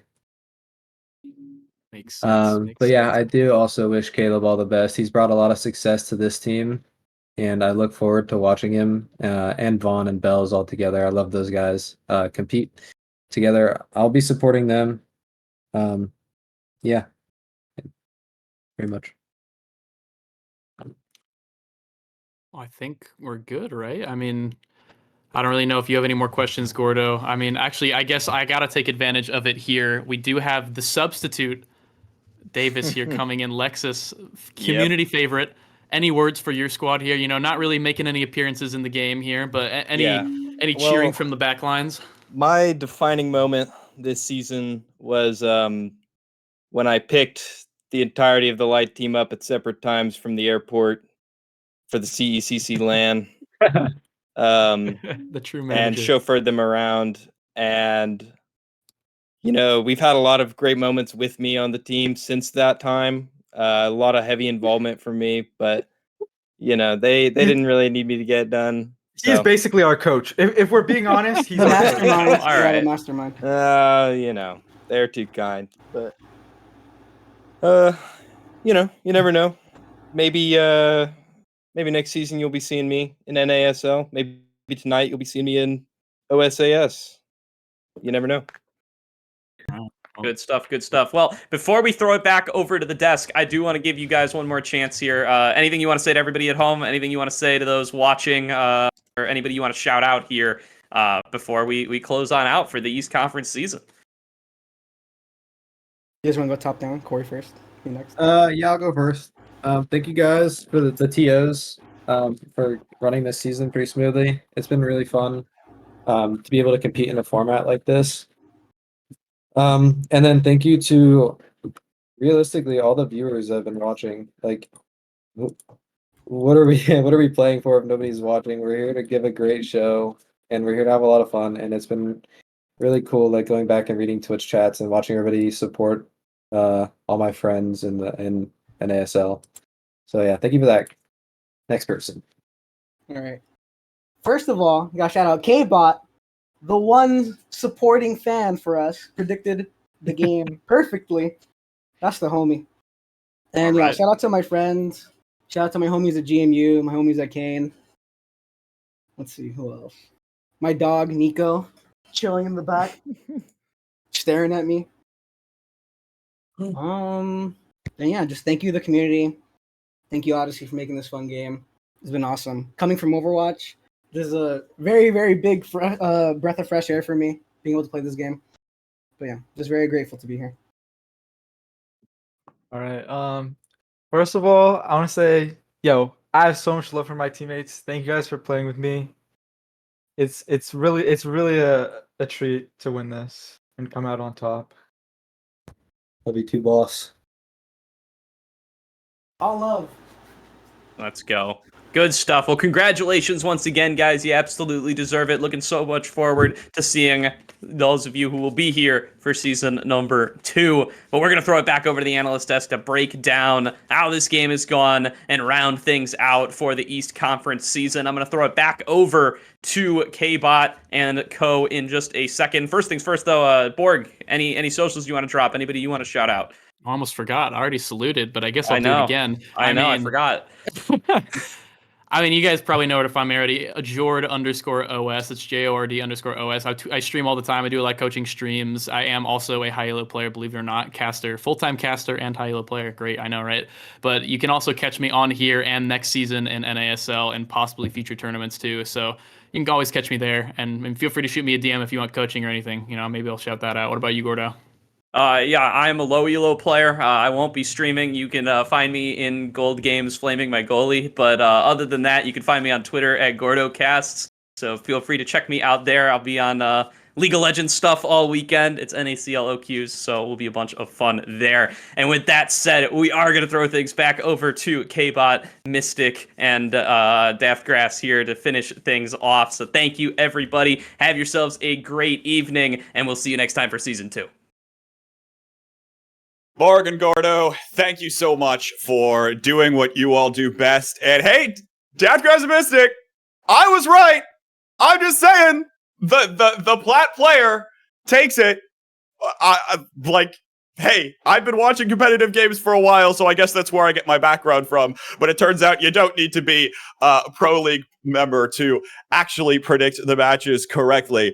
Shout outs, Leo, by the way. I believed for once. Okay, I am a believer in LYTE, but nonetheless, Daftgrass, let me get your general thoughts here, especially reflecting with some of the stuff we said back in the pre-show. Oh man, I mean, it was a bit of a crazy game, right? They took the first game, DLS took one back, and then obviously they got that last one to really kind of wrap it together. You know, starting off, I would definitely say that first game, bit of going back to, you know, our heavy impact, right? Talking about that brawler differential between Bells and Leo Leon. I would say personally, I think Leo Leon overperformed that first game. And honestly, maybe a little bit of individual play. I wasn't a huge fan of their draft, but I would say that Leo Leon really brought it together there and really put it, you know, towards that enemy team. certainly seemed to be the case. But now, Mystic, let me get your general thoughts about the set. And you also picked up some uses of Stagger Swagger there along the way as well. Walk me through your general reactions and then a little bit of what we were talking about with that awakening. Yeah, sure thing. So, general thoughts on the set as a whole. I thought it was great. It went not the way I was predicting it at all, but man, there was so many cool plays because we're talking to amongst ourselves, watching it right as we're taking notes and everything. And each time something happens, I'm like, oh my god, Bells with the crazy play, Ginger Pop with the banish, and it's like I'm casting it in my own head. It was such a wonderful experience. But yeah, like I absolutely loved it. You mentioned the heavy impact daft for the forwards on that game one. I think for the same reason on that game two, when DLS did take it, I think it was a rune diff. And I know you weren't a fan of the rune, but I think Ginger Pop played super well on the rune there, and like it showed like by the end of it, and that's kind of why I feel they took it. So that's kind of my thoughts on that. But moving into the Stagger Swagger that we were talking about, it's like one of the returning awakenings alongside Prize Fighter, 1-2 Punch, and Perfect Form. But we saw Stagger Swagger picked up, I think, two. I'm not sure if it was picked up in all 3 rounds, but I know it was picked up twice, and once by Leo Leon. And the way it was regenerating his health. So kind of my thoughts on it is it doesn't feel like as crazy of a speed training anymore, but it still feels like a really good defensive training. Until I take the awakening myself, it's going to be hard to tell how it feels. But looking at Leo Leon, it was like he was regenerating more health faster, so he wasn't getting the speed benefit as much. So there's a trade-off there, right? Like you don't get to be as fast, but you're not dying. So Mystic, look, we're 4 hours into this patch, okay? You just got to say something to assert it to get ahead of the curve, and everyone will just believe you, and everyone will think you're right, okay? Stagger That's the Swagger's way this fine. works. It's not broken. It's not broken. It's fine.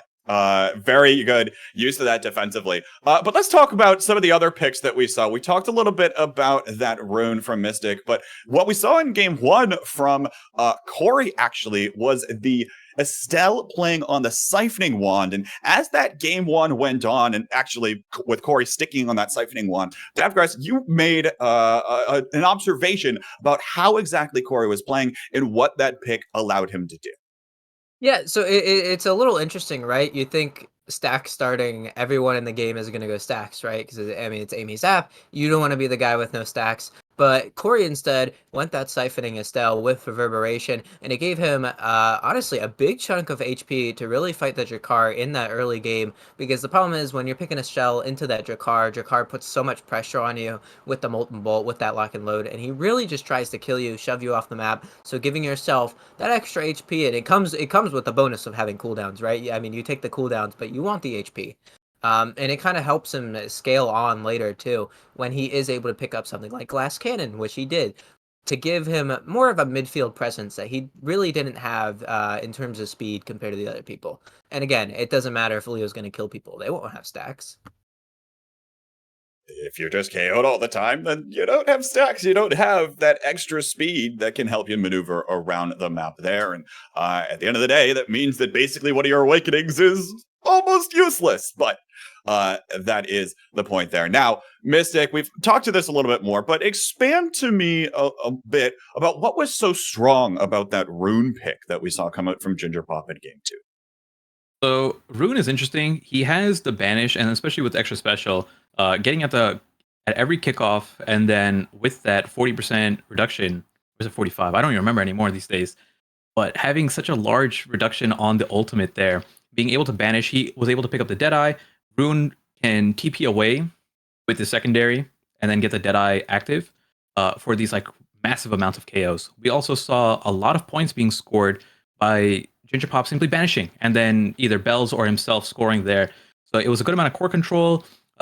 Ginger Pop plays Rune to such a high level. You see the way he core controlled off of these like clear angles. If you're any other midfielder, you just won't be able to pick it up. He was kind of getting diffed in the early game though by Corey, and then until he picked up a little bit of levels and stagger, that's when on those like second round or third rounds of that game, he was picking it up, and that's where we saw the impact come from.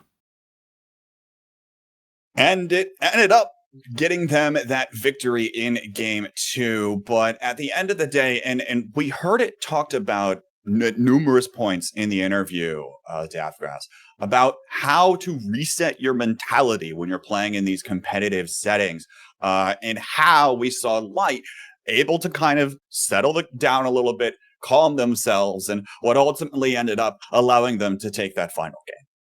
Yeah, so I mean I've been in grand finals a few times. Obviously I don't think anything as big as a whole summer league where you're fighting for weeks upon weeks, 2 whole months.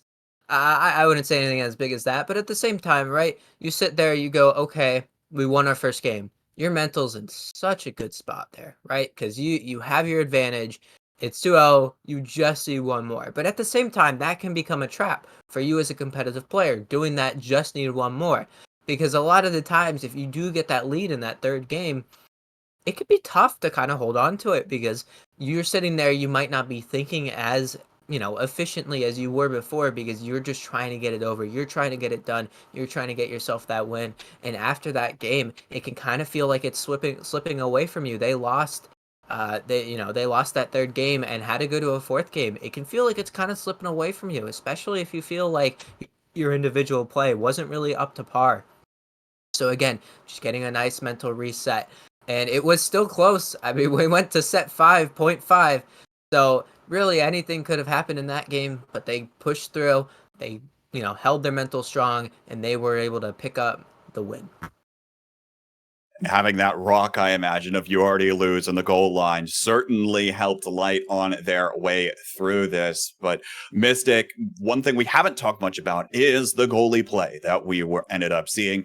Oftentimes with Vaughn going for this eject button, Kai, but it sounded like while we were talking that you had your doubts.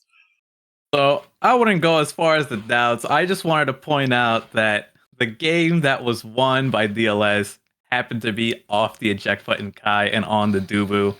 The way I kind of look at it, and I haven't played eject button Kai, so I don't know what its strengths and weaknesses are the same way that Vaughn himself does. But we've played it a couple times in houses, and it has a lot of pressure and map control when your forwards are able to progress the map. But Dubu, while can provide that same forward pressure as well, defensively is a rock too, right? Like he kind of has that mixture of like somewhat of like Atlas defense, whereas it felt like Vaughn was just getting pressured so much, and he just didn't have like a Dubu somersault or a Tofu fortress to clear out some of these things. To put it simply, it looked like he had to do a lot more work to get the same amount of value that You Already Lose was getting on Caleb, or You Already Lose was getting on Dubu. Wait. You get there one day. I'll get there one day. Well, that's all right. But in any event, everything combined, and it ended up being LYTE taking the victory today. But as you heard, there are going to be some mix-ups in the rosters as we look forward towards next season, which we might get to in a moment. But we have a plethora of announcements and advertisements to get through. So stick with me, folks. I'm going to do a little bit of streaming. First up, there's a tournament happening tomorrow night for you West Coasters. It's Big Fish Friday, the inaugural, hosted by Striker Central, where there is now a $700 prize pool, mostly donated by My Cup. Shout outs there. You Westies that are paying attention, get in your teams now, by the way, because registration will close at 8 o'clock a.m. Pacific time.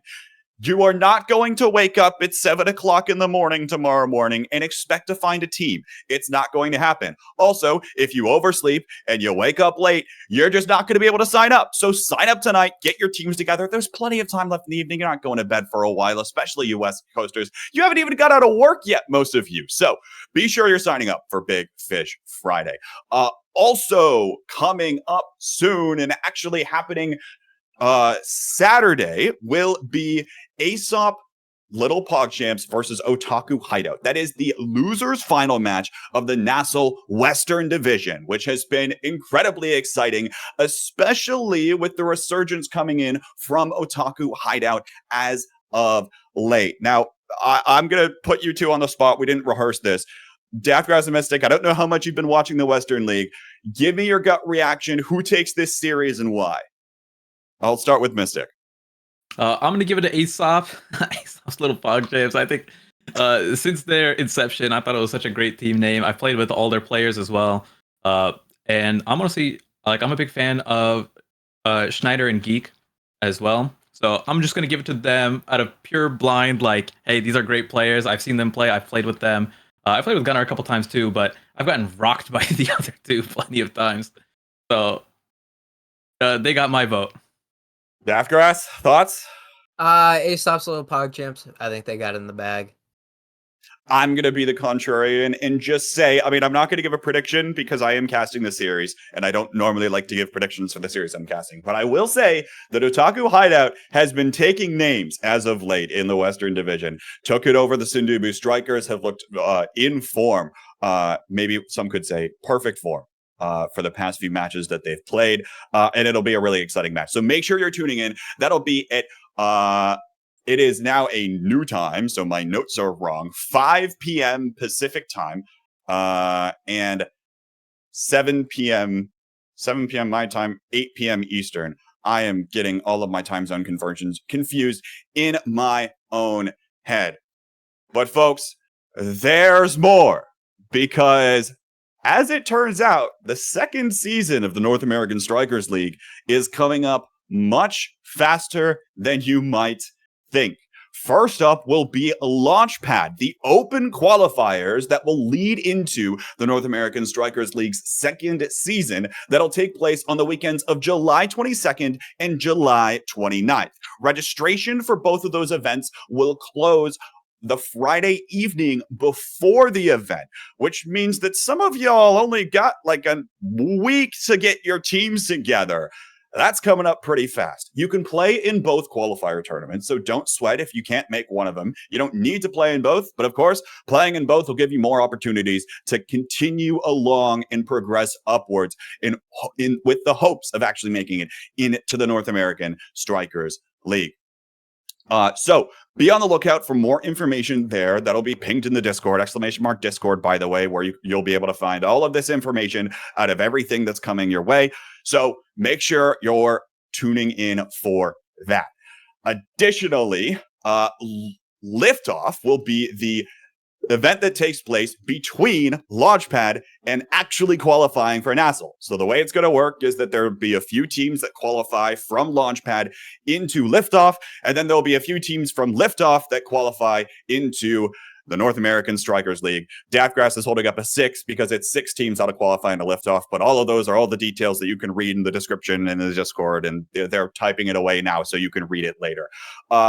You two were talking a little bit about trying to qualify again for the North American Strikers League. You played this first season, but it's going to be more difficult this second season because we are shrinking the league from 8 teams from the East and 8 teams in the West to 10 teams across the entirety of North America playing on central servers. So what do you two think? You think you're going to make it or no? I'm just saying there was a single West team in Pro League top 8, so just saying it. Just saying it. I was already in OSPL top 8, so you'll see me in NASL season 2. Okay, wow. Bold claims coming from the two of my compadres here on the analyst desk. Other things going on, of course, the Omega Strikers coaching Discord server has Knowledge Gap, a tournament that's coming up. You can find more information in the coaching Discord server, and that does exist. So you can go look that up. I don't have a lot of information handy, but it's coming up like this weekend or something, and so you should be paying attention to it, and it'll be a good time because there are high-level coaches coaching low-level players live while the tournament's happening, which is an invaluable resource for the players that are participating. So that should be a lot of fun to pay attention to and be around with. That will happen. Okay, I'm sorry. That's not this weekend. That's happening next Wednesday. I do have notes because, as it turns out, Saya did type some things out for me. Wow. Imagine that. Imagine reading comprehension. Here I am preaching everything about, hey, go read the Discord for more information, and I can't even read the shorthand notes that are coming up here. But one last thing, folks, for some reason you've made it through all of this, we've got more Omega Strikers happening tonight because in 30 minutes, another qualifier for the Omega Strikers Amateur Series will take place. It's qualifier number 5, where Diamond and below players will be participating and vying for a shot at the Invitational at the end of the season. That'll go live in 30 minutes. So in case you didn't get enough Omega Strikers from the only 3 games that were played today, there is more to come from Bestie and Slot in another 30 minutes. I think that's everything. Did I miss anything, guys? Is there other stuff going on? Mystic, there was something else going on. If you guys are interested in the next LAN coming up, I think it's August 19th, Philadelphia LAN.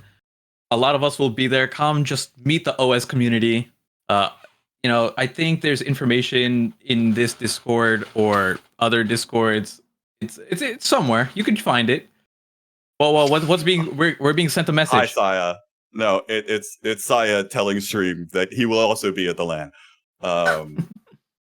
So there it is.